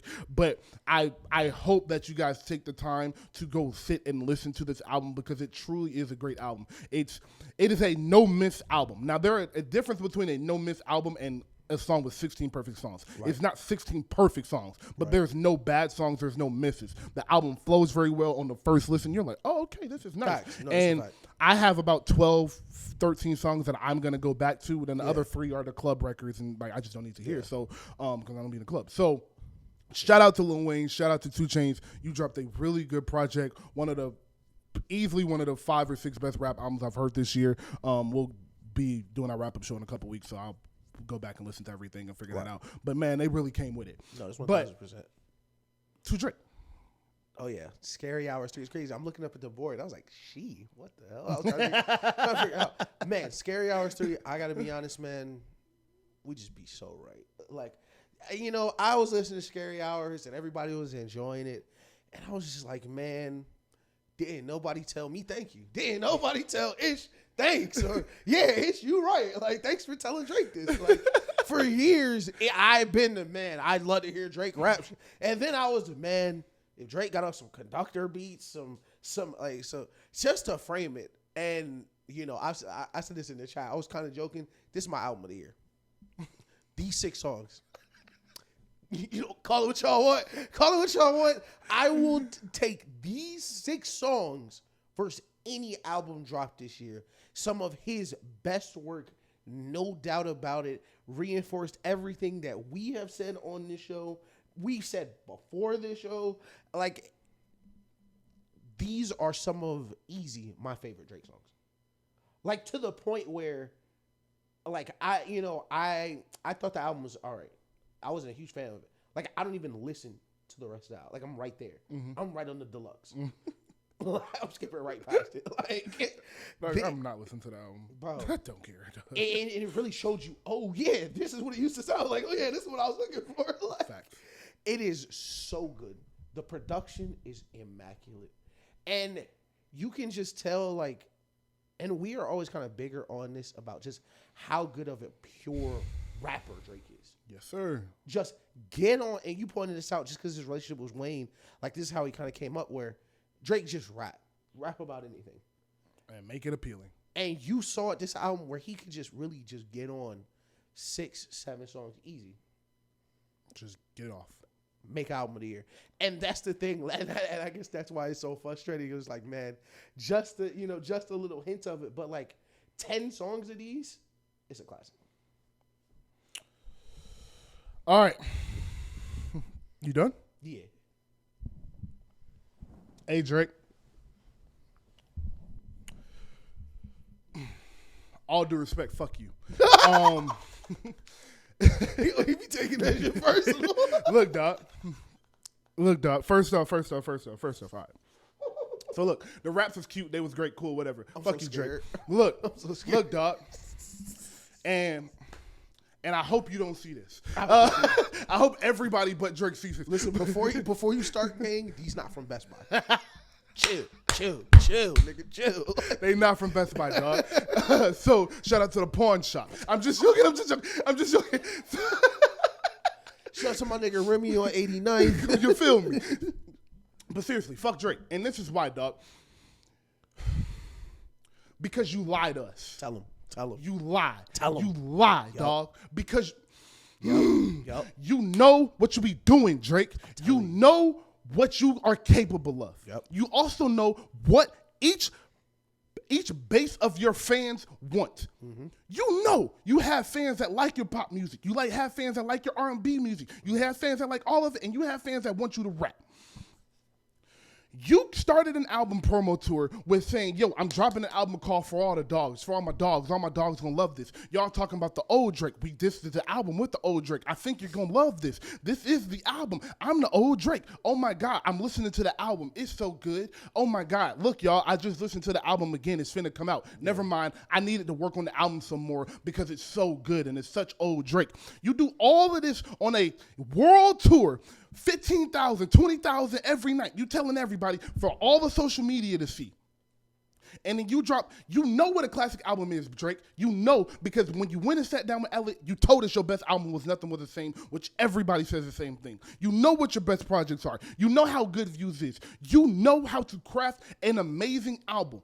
Yep. So instead of telling your fans, yo, I'm finna drop another album, And it's going to be a lot of songs. It's going to be something for everybody. Right. The political correct era is something for everybody on here. It's really great music. Just be honest with us, bro. Yep. That's all you have to do. No one is saying you have to create this type of music. We're saying you owe it to your fans to be honest with them. Facts. That's all it is. So don't go around on a press tour, on an album, whatever the fuck you was on, and say, yo, this album is going to be so great. So it's for old Drake, and then drop 24 songs of a playlist music that you do the same. Like you've done the same thing the past 2 albums. Yep. Like Yachty on press tour is the best rapping I've ever heard from Drake. Best rapping I've ever heard from Drake. Shut up. Facts. Shut up. Like, stop lying. Yep. Because this proves that you know what you're capable of and you know what the fans want. It shouldn't take Joe Budden and Ebro and whoever the fuck else saying, yo, Drake, you should be rapping. Stop making music for girls. Stop fucking 25-year-olds. It shouldn't have to take a man check, an ego check, an eye to eye for you to go rap and give your fans what they deserve. Facts. And if you don't want to do that, that's okay. You've given up for enough classic music. You're one of the 5 greatest rappers of all time, undisputed. It's okay. But be honest and say, yo, I'm going to make a music album for everybody. Yep. And we're going to know exactly what you mean. Yo, dumbass fans going to be like, oh, my God, he's going to drop perfect music. But the niggas, the niggas that care about this rap shit, that love this rap shit like they love their family, and we're going to know what you mean. And we're going to go into the album like, okay, we're going to take our nice 7, 8 Drake songs that we're going to love and we're going to continue listening. Like 8 a.m. in Charlotte, Drew Picasso, BBL, Love, 7, 8, 6, 9. Let me throw some gas on you. Don't drop 8 a.m. in Charlotte. Don't lead single out. Don't lead single conductor. Don't lead single conductor. Dog, you dropped the lead single and you rapping your ass off on that bitch. And then the other lead single is old Drake. Yep. It's old Drake. And then you get on the album and it's a bunch of this new hip hop, whatever the fuck, this Lil Yachty influence shit, which a lot of people like. And it's okay again if you want to create that, but don't lie to us because you know you lie. Literally. You know it. Facts. That's why I got a problem with this shit, dog. Because you coming around here getting all your fanboys, it's enough fanboys and academics in his circle going, oh, man, shut up. You don't know what you're talking about. You dick riding. You hating. Because that's exactly what people going to say when they see this. I'm not. I just want Drake to be honest about the artist he wants to be. Yeah. Because you're one of the greatest artists of our lifetime, dog. And you play with that title because you can. Because nobody's going to check you. Nobody richer than you. Nobody going to give a fuck. Nobody can say shit to you and it actually matter or affect you. But that's the issue, dog. Yeah. You should give a fuck enough about your fans and about this rap and about this culture to be honest with them. Because if Kanye West came out and was like, y'all finna drop an album on par with everything else I dropped. Y'all want the old Kanye back? I'm gonna drop the old Kanye. And he dropped 40 albums, 40 songs of rapping like Lil Durk on drill music. You'd be like, what the fuck? If Wayne was like, yo, I made another Carter 3, and Wayne got on here rapping with Rich the Kid, you'd be like, what the fuck? Literally. Be better, dog. But the raps are crazy. Nah, I 1,000% agree, and you're 100% right. Now. And this was kind of my thing, because I'm always this guy. I'm always the, you hate everything. Yeah, I took it from you this time. I had to take it from you. Yeah, no, I appreciate it, bro. Because, listen, for 4 years, I was the guy that heard More Life was like, yeah, that's pretty good. Like, all right, yeah, this is all right. Like, this was cool. Like, people, bro, you didn't like it. It was all right, bro. It was definitely good. But it was kind of reassuring to see, like, he know we right. Because he wouldn't have dropped if we wasn't right. Thank you. That is my point. This dropping was the concession, like, all right, y'all niggas got me. Like, all right, I flew too close to the pop, son. Let me drop something. Because not only, there's so many hints throughout. Whether it's like him making it in the week, him dropping it the same week as Wayne, him mentioning stuff that literally just happened. But like, fam, you had to go get J. Cole for one more, huh? You heard what niggas was saying, right? You heard the niggas, oh yeah, it was a waste of time because you ain't rap on it. So you made J. Cole come back and rap one more. Because who J. Cole did 2 songs with in like 3 weeks before? But again, you Drake, y'all going on tour, salute to that. Hopefully I'll be there. I'm not sure I just saw you. I don't know. We'll figure it out. But this was kind of like the little concession. Like, you know what? Y'all right. I hear y'all. It's been a while since I really rapped. I told y'all I was going to rap. I didn't rap. I get it. Because you on there getting your shit off, gang. You getting your shit off, dog. Like, you rapping your ass off. And I know what they want to say right now. You can't fool a real. That's good music right there. I listened to that all the way back. Multiple times. You can't fool me, dog. I know what you're capable of, dog. You can't fool those. ADM and Charlotte, not no normal rapping, dog. I hear you rap. I know what you're capable of. Stories about my brother, bro. I put some holes in your top. You were Air Force, bro. Like that is like that. What's so frustrating is Drake, and I think this is why Daniel's so frustrating is because we're also the guys that when the top 5 rapper conversation gets put up, like we're the guys saying no, Drake can really rap. Like we're the guys that gotta wear y'all not hearing, bro, for real. That we gotta say, yo, Drake really top 5 pen of this generation. Like we are the guys that gotta wear that. Y'all ain't heard you in the 6 for real. Y'all ain't heard it. Right? Literally, we are the guys that like, no, bruh. If you just throw out the BBL Love, Ratchet Happy Birthday, and the Heat records, he's a really good writer, bro. Like he really is, and we gotta wear that. And for you to drop these 6 songs, I appreciate it in a way. It's like, hey, I know y'all starving. Here you go. But we're still starving, nigga. That's the thing. Like, that's why Dave's so frustrated. Like, it's like if you was in a desert and somebody brought you a bottle of water, you down a bottle of water. You be like, damn, appreciate it. Where you been, nigga? Where you been, dog? Like, you just got here, bro. Fam, he dropped it. It's November. It's December, bro. But I will send it off by, listen. This is probably my album of the year. Bro, like it's one of my that added. I have my 5 albums of the year. I have them. I'm working on my 5th one. Actually, I gotta go listen to West Side Gun album again. Listen to Ryla album again. James Blake. James Blake album. Oh, James Blake dropped the album. James Blake dropped fam. I didn't hold this out either. That James Blake album, bro. Okay. Yeah, okay. It's really different. Yeah, so for our wrap up show, we'll probably do a top 5 rap and then a top 10 album period, like all genres. He gonna replace the Diddy album on my list. That's his only mention this episode. Yeah, but now Mr. Nasty Man. I'm sad I can't talk about you in the album of the year because that shit's fire. But listen, we be so right. It's a reason we skipped Revolt Fest. Come on. Come on, yeah. Finna get me caught up, dog. Listen, prayers to all involved though, for real. But Collie Grove 2. Shout out Kid Cudi. Some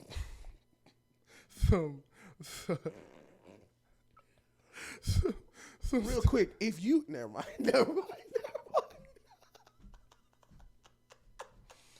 If you had the resources, would you for sure?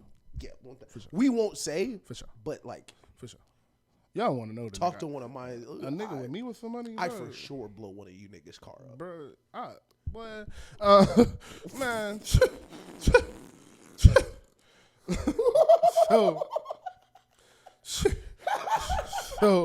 That sound like he the Joker. Okay, my fault. Bro. I just that is so funny. So bro. hold on. Well, we can't stay on something funny. I don't want to talk about the victims or nothing like that. But we can't talk about a dumbass little motherfucker. Yeah. T.I. son. Bro, shout out T.I. So if y'all ain't seen the video, T.I. son's King. He stand on business. Yeah. If you ain't know, he stand on business. He in the owner's box. With all the free food and your multimillionaire parents, he stand on business because he grew up in the projects because he wanted to, because he didn't want to live his house. I had a friend just like that actually, that did not, light skinned nigga too, that did not want to be about him, bro. that didn't want to be in the suburbs with his mama and with his good wife and her stepdaddy like Mitch, living in the Dominican Republic now, modern house, beautiful family. Didn't want to live that life, so he wanted to go live with his dad and act like he was a hood nigga and had to grow up in the struggle. Way more emotional. I know niggas like that, so I know what I was seeing. Like but. But it's just funny to me that T.I. was like, T.I. grabbed that nigga was like, ain't shit you can do with me. And I just thought about like the T.I. that made trap music. Yeah. And it's like, that's still T.I. Like, really? That's your dad, and I know you probably don't see the side of him that we listen to. Yeah. But like that's little nigga. Yeah, little nigga, you might want to back the fuck up. That's T.I. Yeah, that's Tip right there. The hell is wrong with you? Hey, listen, it was that video, it was gonna go T.I. to T.I.P. That video. Like, you was gonna see the difference. That alter ego that nigga got, that shit is real, my nigga. Like, that's a fact. Oh my God, that shit had me crying. But that does bring me to Metro's point with rappers. And he's saying that a problem with rappers now is that they're too mysterious and they want to hide everything. Think Playboy Cardi, that nature of rapper. And I would even throw Future in that. Like, Future is very mysterious, doesn't go. Yeah. He drops at such a freaking rate. I don't think you care. But I think Metro was speaking more to the mysterious guys that drop music once every 2 years. Yeah. He's saying that is a problem in rap and it's ruining rap and taking what was important about rap out, which was your personality and the egos in rap. It was really important. Like, you knew who Lil Wayne was, and you knew Lil Wayne thought he was the best rapper alive. Yeah. You knew Kanye West thought he was the greatest artist on the planet. You knew you knew Tip thought he was the king of the South. Yep. You knew Rick Ross thought he was the biggest boss in the world. Right. Can't nobody fuck with him. Like, you knew what these rappers felt, their egos, and it made the genre better. Yeah.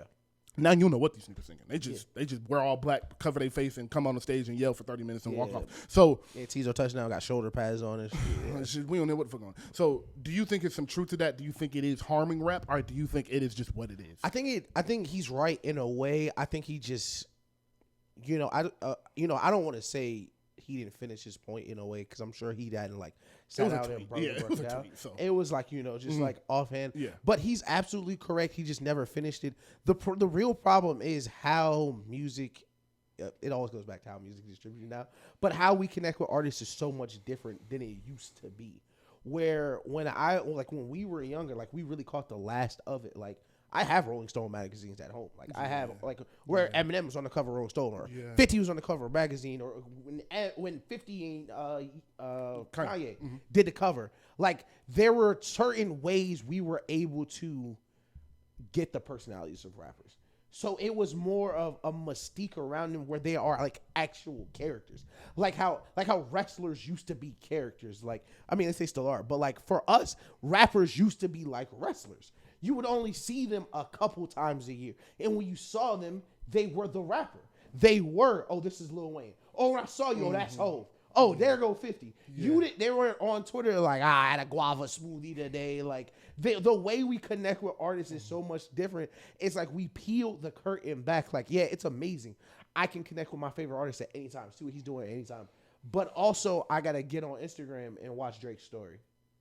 And sometimes it's good, sometimes it's bad. So you don't have that same, like, artist mystique around it. Whether, like, you're not really... Point. Every time you used to see a rapper, they were full rap mode. Got my agent right here. I'm saying the right thing. I got the right outfit on. Go buy the album. I'm wearing the fit on the album right now in the studio. Like, everything's matching up. I did 4 interviews today. I'm wearing the same fit in all of them because we in the same studio. We just took a step over, like, to the different radio show. The way we consume so much of the, like, outside of music content is just so much different. Man, that's a great way of looking at it. I think you hit it perfectly, is that the mysteriousness was always there, but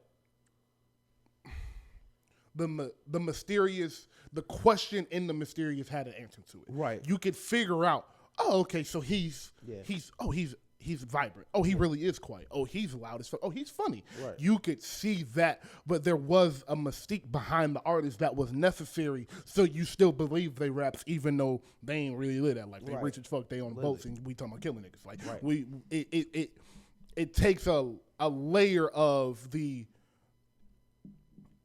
It takes a layer of the facade and puts it into the realness. And I would say that is what we're missing. Is, like you said, you're watching Drake's story, so you're watching Drake be a person. Yeah. And instead of him, it's like Drake is like on one end of the spectrum. Yeah. We have the middle where we kind of want it, which is the 2000s for us, early 2010s, 90s, and then we have Playboy Cardi and King Cardi, and like these niggas that don't want to show their face, won't do an interview, won't do anything but a few shows. They cancel their shows, won't drop an album, drop a tour, cancel the tour. That is where we're trying to find a meet. And Drake does not matter in this conversation. He's Drake. So I don't really know who else shares to the extent that Drake does. Not that he shares a lot, but he is on social media more than most rappers. Than all rappers of his magnitude. So yeah. And I'll even say, despite him doing that, he's one of the few rappers that's always Drake. Yeah. And that's why I think, because Drake is a character. And I do think that's why it's so important. We always mention how Wayne brought Drake into it. Mm-hmm. You can see where Drake understands it's important for him to be Drake everywhere. Like that year, Drake was at all the NBA stuff. He hosted the ESPYs. He was on the sideline at the All-Star game. He was Drake everywhere. Yes. He was Drake making the shows, got the clothes on, I look clean, I got the jewelry, I'm funny, and he's doing that now too, where he's back in the NBA games. Yes. But you don't really see that from other artists where like I mean, even take Kanye right now, for better or worse, you know, he may be a hard example for what he went through in the media where like I get a notification like, oh yeah, Kanye's in Sweden planning a show. Like, what the fuck? Like, oh yeah, we haven't seen his face in 3 weeks though. Like, all right. And there is that subsection of Cardi, Kid Carson, Uzi, all these guys who are like, oh yeah, I'm super weird, awkward. Yeah. You know, I'm going to do one show for 9 months, kind of. And like, it's kind of like the alt-rock music, kind of. That's kind of where it's kind of like that alt-rock kind of scene. Yeah. That's a perfect way to put it. So, basketball. Let's touch on some basketball before we leave. We won't talk your heads off. I think we at right about the hour and 50 minutes. So, let's see. Where do I want to start before I let you? Because we're gonna end with the Warriors and you telling Clay what Clay needs to hear. Oh, yeah. But I do. Let's do some quick hitters real quick. Just some shit we've been seeing because the hoops has been great. First, I wanna say, yo,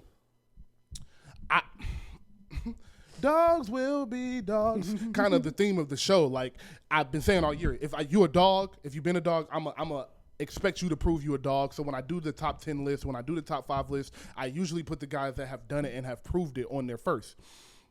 And when we was doing our top 10 earlier this year, I left Shea off because I was like, I need to see Shea do it one more year.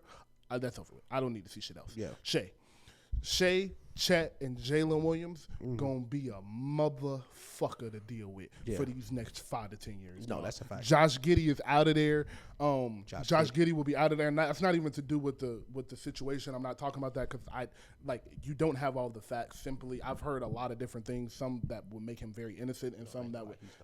That's what I'm saying. I heard. I'm staying away from it. I'm not hearing. Yeah. I'm not talking about that. I am saying they're getting rid of Josh Giddey because of the CBA, and they can't afford to pay. He was gonna have to leave. He was gonna have to leave anyway. That's what I'm saying. They're getting rid of Josh Giddey, and Chet is as good as Vic is right now. Yeah. And I don't think it's going to stay like that. I do think Vic will be better than him in the long run. But right now, and of course, Vic would probably look way better if he was playing with Shea and Jalen Williams and a really good coach and the team that had been together for a year. Like, I'm sure it would look different. But right now, from what I'm seeing, he is a 3-level scorer. Right. He can put the ball on the floor. He can go to the post. He can go to the mid-post, block shots, defend on the perimeter. All-around complete basketball player. And my favorite thing about Shea, him is Shea said, that boy nigga, like he a real, like, really, like, lit as shit. Like, this ain't like you know how like you go to a court and like you don't go guard the white boy because you know the white boy's scared of all of us. He ain't really gonna do that. Yeah. Like, nah, he ain't like give me that rock. And what I've seen, especially, I think was it the Embiid game where, and I love this. I always talking to people about this because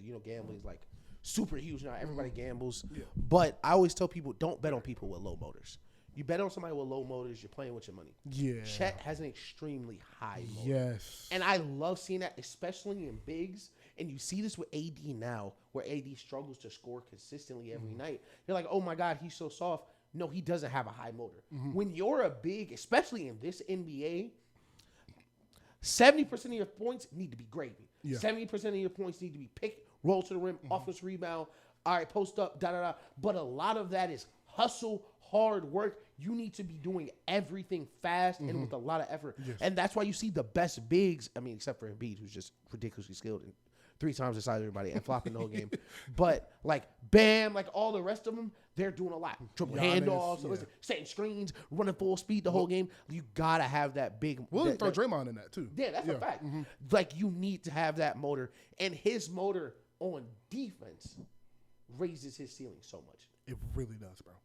Because he can be that, like, game-changing defender. And Anthony Davis is, yeah. And I will say real quick, because I don't want to be one of y'all be like, oh, you fat bitch. Like, yo, like, when it says Anthony Davis doesn't have a high motor, that means, like, on offense and defense, he can't give it all. Right. He is a plus defender, so that's where his energy is exerted. So that's why every single game you feel AD's presence defensively, but you don't feel it offensively every game. That's because that's where the motor kicks in. You know better than everybody. I argue about AD all the time, but like and what I started to tell people was, man, if AD had played like y'all want, he'd just be honest. That is what I tell you. Like, if AD had a high motor, he'd be honest. but he doesn't, so he's AD, which is fine, which is Hall of Famer, which is awesome. Like, yes. Totally fine. Facts. But there is a difference between how they play. And the high motor is 1,000% the difference between them. Exactly. Where Giannis is going to give you, if he plays 36 minutes, 35 and a half will be the most energy used minutes you've ever seen in your life. And I want to give you your credit. Moving on to another young team, you was 1 year early. Yeah. But them Timberwolves, they look like some real contenders, dog. Man. It looked like they needed a year or two to really figure out how Cat and Gobert could work. Yep. They needed Gobert to get comfortable and to come into his own, become a little bit more dug, a little bit more consistent. Yeah. We spoke about Ant's shot selection getting a lot better and him getting to the mid-range a lot towards the end of the game, getting to the hole, getting to the free throw line. A lot of changes happened in Minnesota, and I'm glad they did not blow it up. They didn't make any drastic changes. They have a veteran point guard in Mike Conley, a real true number one option in Anthony Edwards, a real true number two option in Cat. We'll see how he does in the playoffs, but we know how talented he is and what he can do in the playoffs. And then a closer on defense. So they have a complete team. Are they real contenders to you, though? 1,000%. They are 1,000% real contenders. And the reason I was definitely a year early on the Timberwolves. So, I definitely think the Timberwolves are 100% real contenders for the same reason we talked about the Suns a couple years ago, and I said, next year they're going to be really good. First, they match up across the board with everybody. They're a bigger team with veterans, and they can play a lot of different ways. They can score the ball a lot, but they do have great defensive stoppers that travel. Jaden McDaniels, Anthony Edwards, those two playing perimeter defense, that's going to travel. Gobert, that's going to travel. But what the biggest thing I was worried about for the Timberwolves team was, is Cat going to be able to take that step back? Or not even take a step back, take that step to the side. Yes. He can't be the best player if they're going to win a championship, but Ant Edwards can. He can definitely be their 1B. He can definitely be their second player, but my biggest thing was he's been in the league for this many years. He's an all-star. He's Cat. How is he going to handle that? And he has taken the exact step laterally, I will say. I don't think he's taking a step back. No, I think he has more said, okay, I will be – okay. I forget what video it was, but it was talking about Shaq and Kobe. It was like, man, Shaq and Kobe, no one was ever Robin. Shaq was Superman. Kobe was Batman. Mm-hmm. That is what you're seeing now, where Cat is going to still be aggressive, still be him, but he knows Ant's going to do the same thing. Yeah, Ant's going to get him. Ant is going to be handling the ball a lot. He's going to be making decisions. And right now, I don't, especially in the West, and how the West is shaping up with injuries, teams not looking how we thought they would, I would like them versus a lot of teams. I would too, brother. I would too. And I would say the thing about Cat, last thing you said, like, he knows he's going to get his, Anthony is going to get his, but what he does know is they're better when Ant is getting his. They're better when Ant is the one closing the game. Yeah. So those are the steps. It's not like he's taking a step back and he's being passive and he's scared to touch the ball. No, it's just, all right, I can go get 30 tonight, but we'll probably win if Ant got 32 and I got 27. And to his credit, and self-awareness is one of the biggest things just in life in general. But like, I'm sure it's a bit of a load off too. It's like, bro, I don't gotta I don't gotta be the best player in the court with Braun and AD. I bet it is a load off. This young nigga want to be that. He want to do it. Okay, you got it, player. Yeah, go ahead. Shit way harder than it looks. Yeah, that's a fact. But I definitely think they'll be competitors. I used to think they were one piece away. I don't know, man. I don't know. They added really good bench players. I like Shake Milton. I like Kyle Anderson. Bro, I like them a lot. I like Nas Reed. They have a good 9-10-man rotation, bro. I have no worries about them other than their youth. That's always my worry in playoff basketball is your youth, because one person and two people really not understanding how to win can change a series. It's not like Jaden McDaniels punching a wall. Yeah, like Jaden McDaniels punching a wall or breaking his hand. Or like a bad shot can ruin your series, like something like that. So that would be my only concern with them. But I think we're in a switch in the NBA, bro. Like we're at that time where the old guys are here and they're still at the top of their game, but due to egos and front office problems and injury, they're not going to be able to get over the hump no more, and we're just going to have to enjoy them in the regular season in the first 2 rounds of the playoffs. But it might be time for Jokic and Tatum and Giannis and Luka and Kyrie and all of them to go get theirs. Like, we really might be. This might be the year. Like, this might be it. The thing well, last year would have been started up, actually. Facts. No, that's definitely a fact. And I definitely do think it was. But, you know, it's a very old saying, the young eat the old. Circle of life.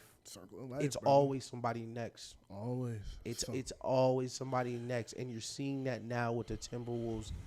You know, we'll talk about Golden State in a second, but they are what basketball's going to look like. Yes, sir.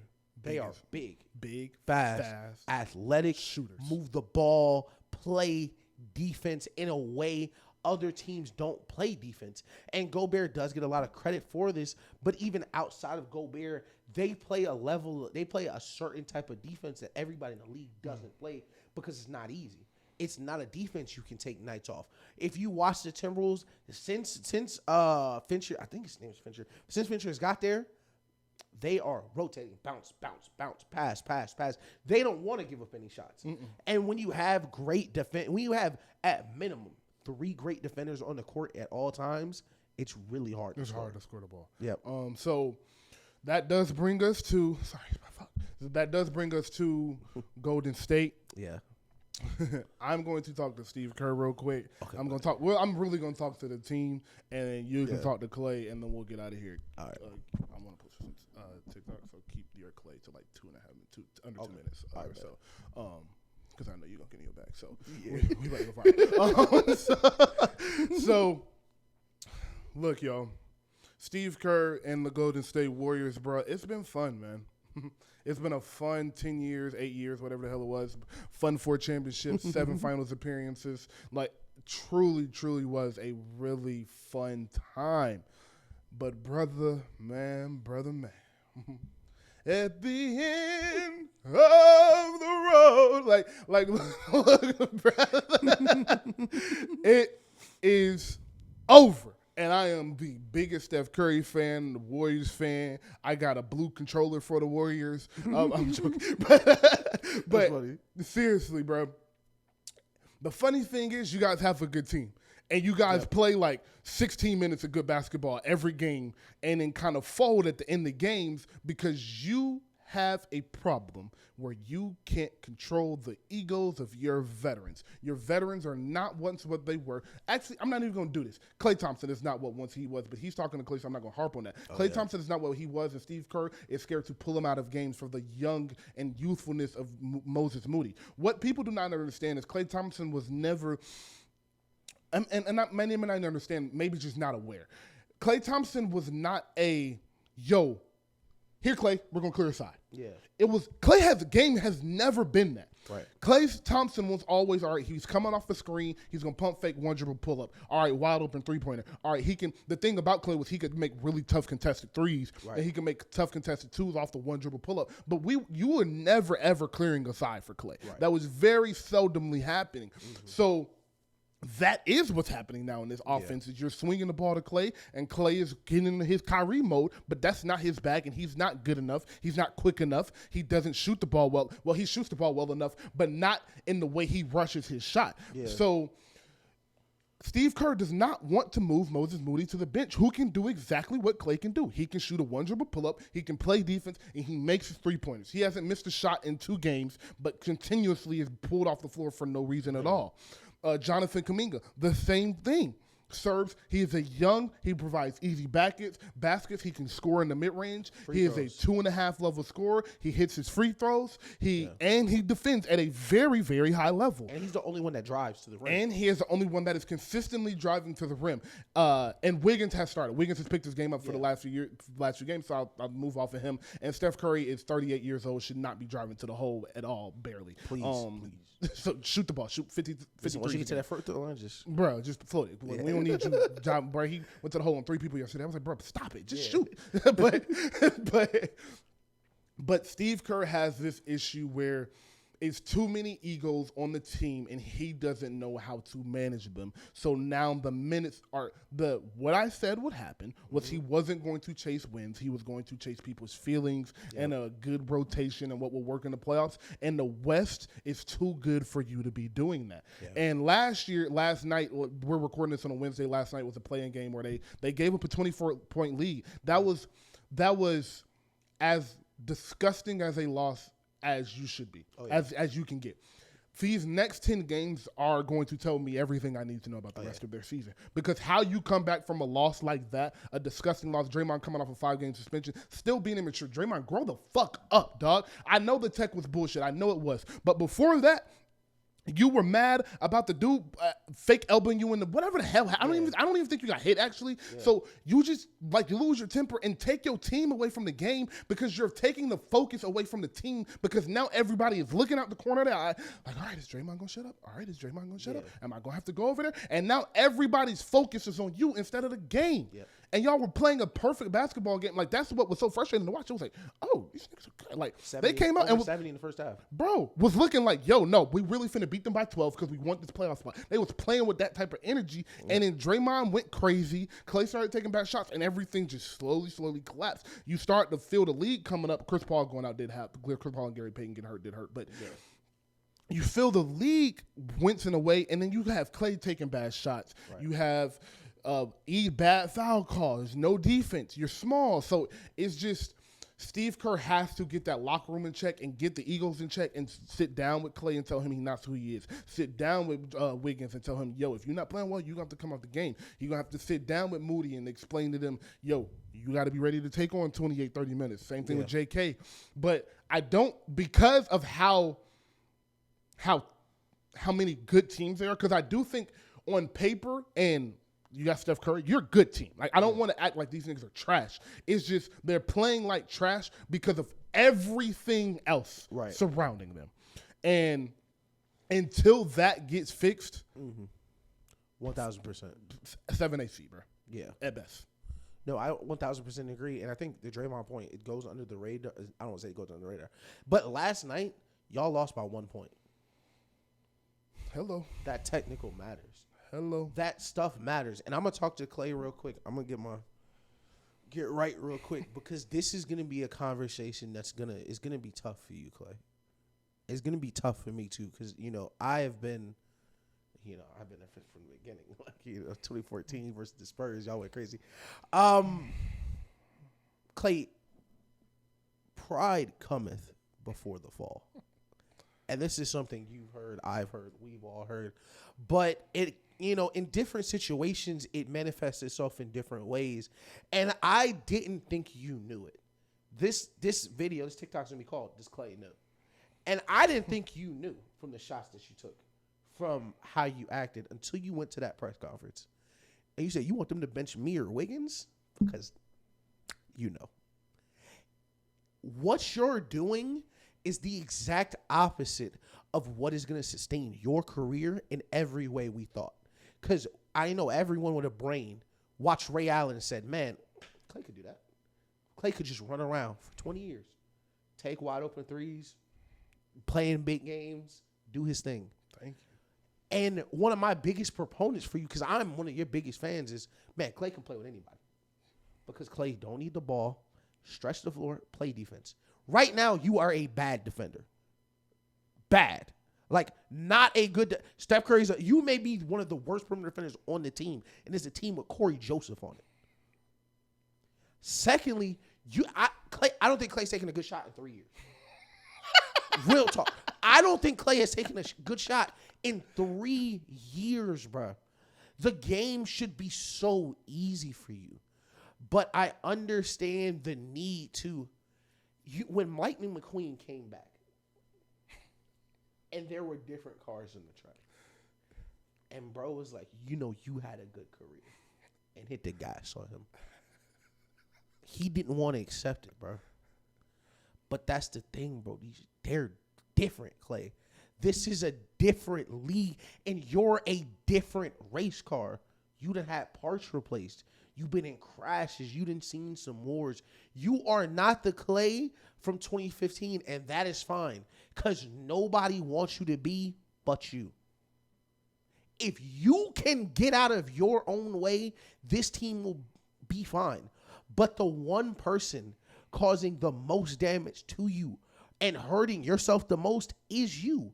Your expectation of yourself simply is not realistic. And I understand, as one of the best shooters of all time, this is something that's going to be hard for you to understand. That's why we're here.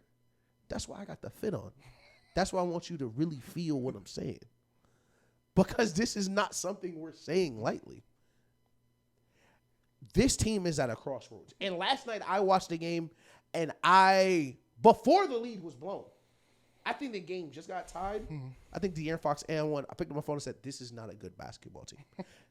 And I need to come to accept that. And the reason this is not a good basketball team is because outside of Steph Curry, there's not a person on the court whose confidence and ability matches what they're producing. Moses Moody should be the most confident player on the team. He can't because he keeps getting taken out for you. You should be the veteran leading them back. It's like, hey, man, keep your head up. Hey, man, let me sacrifice more. But instead, you're the opposite. This is a recipe for disaster, and it's really, especially for athletes, your whole life you've been this guy. Like, his whole life you've been Klay Thompson. People told me to do something, I'm Klay Thompson. He gonna do it anyway. But at the end of the Truman Show, right? One of the most iconic Andy Sandy movie ever. One of my favorite parts about the ending. Have you seen the Truman Show? Right? Nope. Oh man, you know I gotta get you the movie list, man. You know, I don't even want to tell you how it is. You know what? I'm gonna scrap it. I don't even want to tell you how it is. Okay. It's that good of an ending. Okay. But the thing, is it a TV show or a movie? It's a movie show. Okay. It's a movie. It's a movie show. It's literally a movie show. Okay. It's a movie about a show. Nice. Okay. But okay, I'll use a different example. At the end of Training Day, you see Training Day? No, of course. Okay, but I don't know why I said of course. Okay. It's not of course. But yes, I have. At the end of Training Day, bro, when Denzel realized it, it's too late. Don't let it be too late. That nigga looked around. He said, oh, shit. Jake! Steph! Yo, come back! It's too late, bro. Do not let it be too late for y'all. Because the floor is so much closer to the ceiling than you think. Yes, this episode is titled Nightmares at the Bottom because that fall is so much quicker than you think it is. Yes, sir. Do not take these 8 years for granted. Thank you. That is the most important part, and that is the most frustrating thing as a Warriors supporter. I'm a huge Steph Curry fan, is the lack of urgency from everybody other than Steph, low-key. This is it. This is the end. You're not getting many runbacks at this. You're getting what, maybe 2 years? Max. Maybe. Max 2 years. Where is the focus? It's... I got to take my hands off it. Hey, Clay, you know what your parents would tell you? I wouldn't tell you this if I didn't love you. I wouldn't tell you this. I wouldn't tell you if I didn't love you, dog. I wouldn't tell you if I didn't love you. I love you, bro, but dog. Listen, we both got to do it. Listen, we just got to put our hands up and y'all got to decide, fam. Bro, like your parents tell you, we can't make these decisions for you, dog. Like, we can't be there. It's 20 seconds left on the shot clock and you let that 30-footer go and you won for 5, dude. You acting like people owe you shit. Yeah. Like, we owe you, like, you're only as good as your last game in the sports world, my brother. Oh. You are a 4-time champion. You are all-star. You are all-NBA. You are one of the greatest shooters of all time. Hall of Famer. Hall of Famer. That guy. Real deal, bro. Like, really, you are that guy. But my brother, you are not 2016, 18, 19 Klay Thompson anymore. You're not. You're an amazing, still one of the 5 best shooters in basketball. Yep. Because when the first half, that's what's so frustrating. He's playing great in the first half. No, the first half he was coming off screens, pump fake, move the ball, get it back. A couple given goals, a couple easy layups, wide open threes. Right. And then it's like you get down and you feel like you got to be the hero. Yeah. And the thing about it, Clay, you've never been the hero. Yeah. I'm sorry. It's always been Steph. Now you've had some ridiculous games, some ridiculous quarters. Yeah.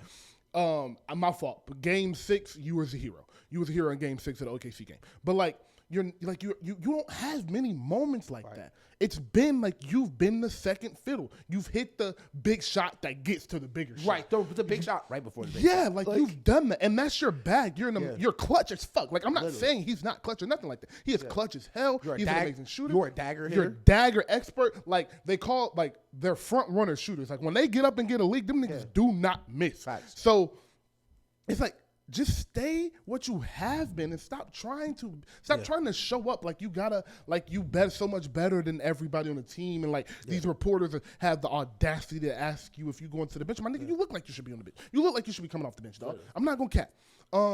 This season is going to be tough for the Warriors. Chris Paul is out with the injury, which is why Corey Joseph on the team.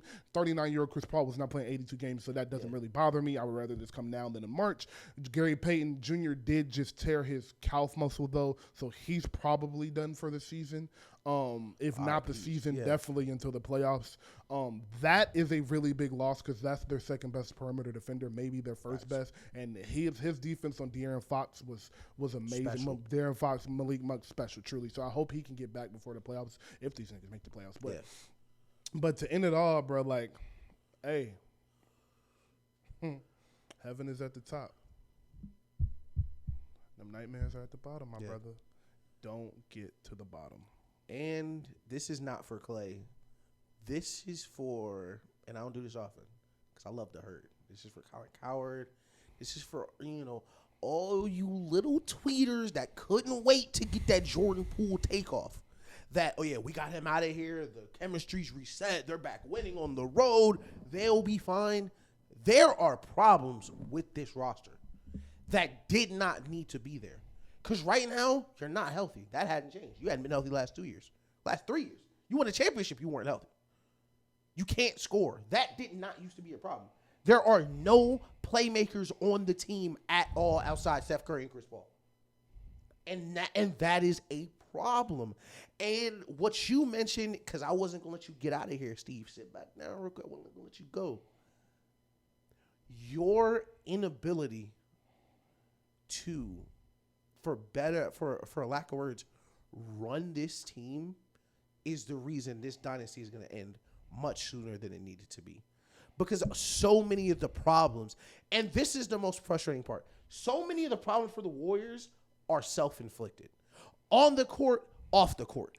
Turnovers, on the court, self-inflicted. Off the court, you can't control Draymond. You can't control Clay. You cannot control this front office.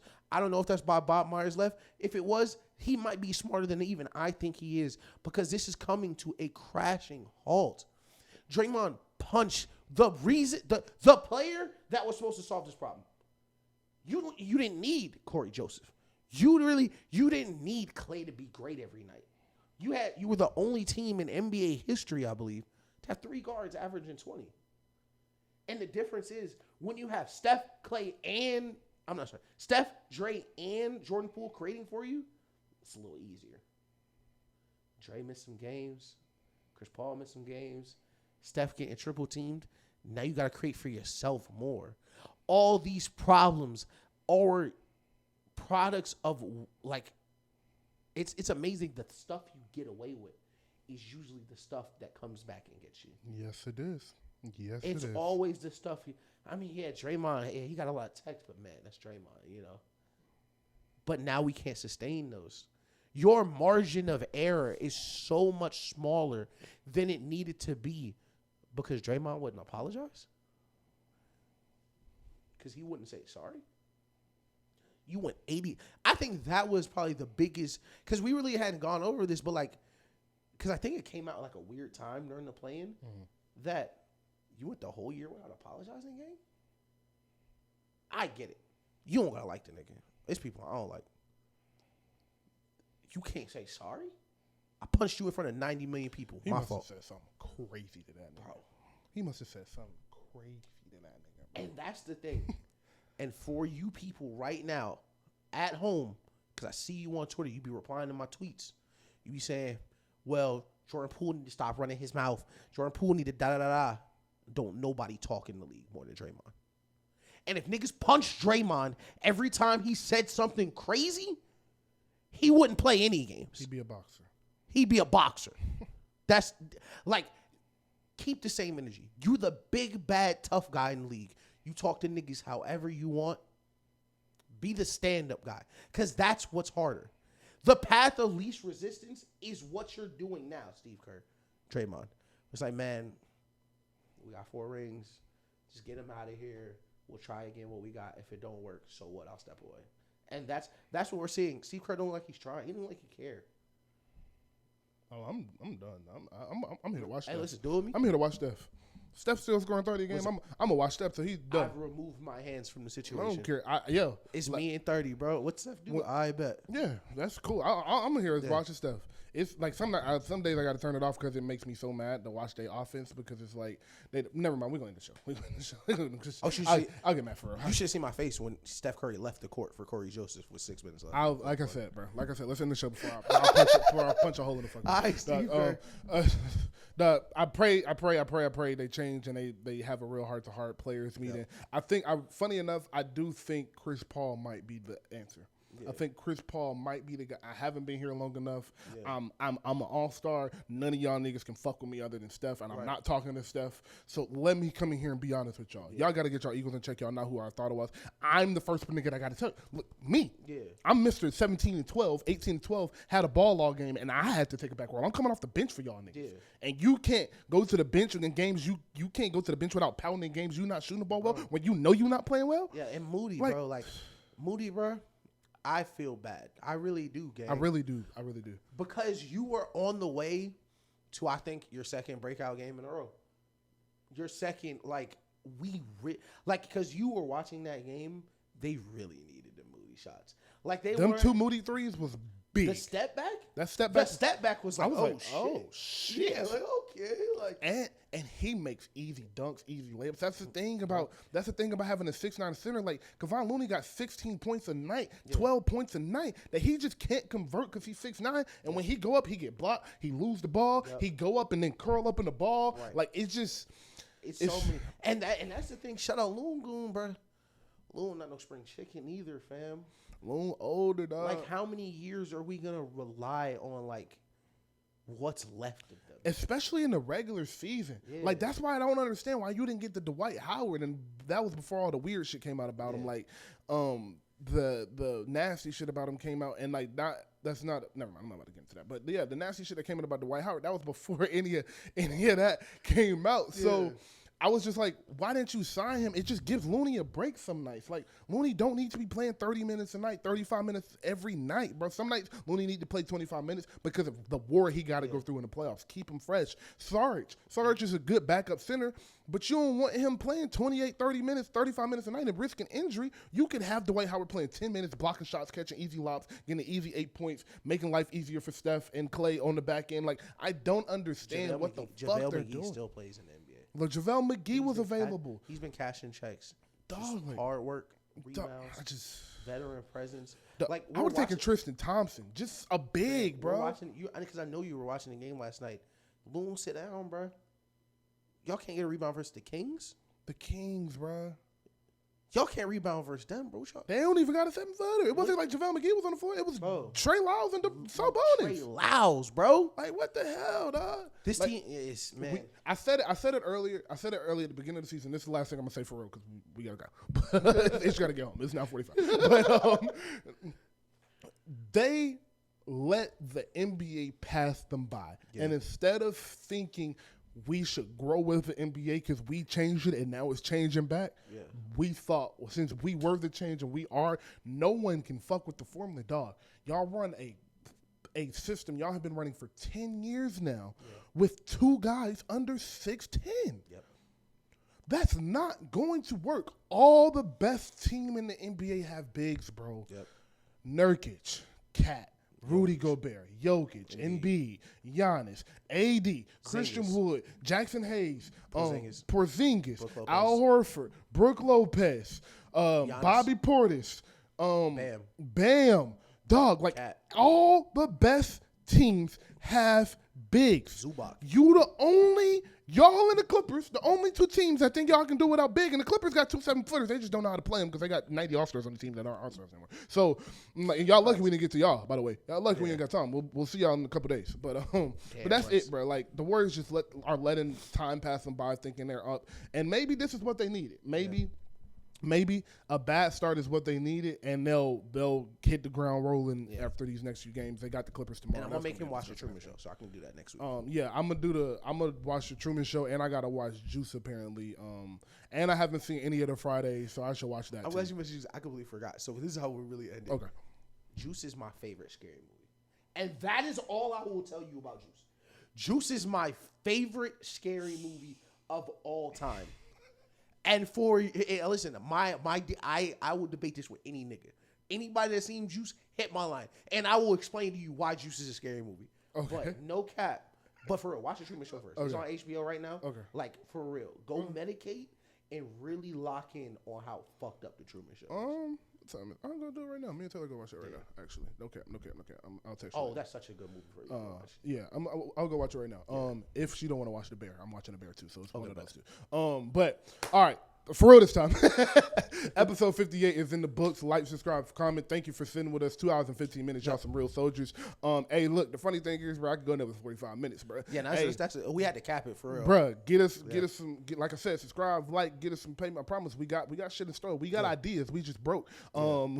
Not really. Don't play with me. Don't play with me. I'm just broke compared to the rest of y'all. Like the rich niggas. Like, don't play with me now. Don't play with me now. Y'all niggas out here that's my age. Like, I'm getting more money than y'all niggas. Listen to Rock with me. You feel me?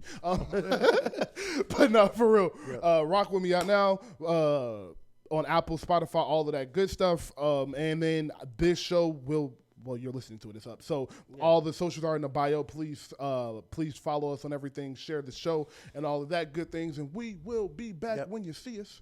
Bow.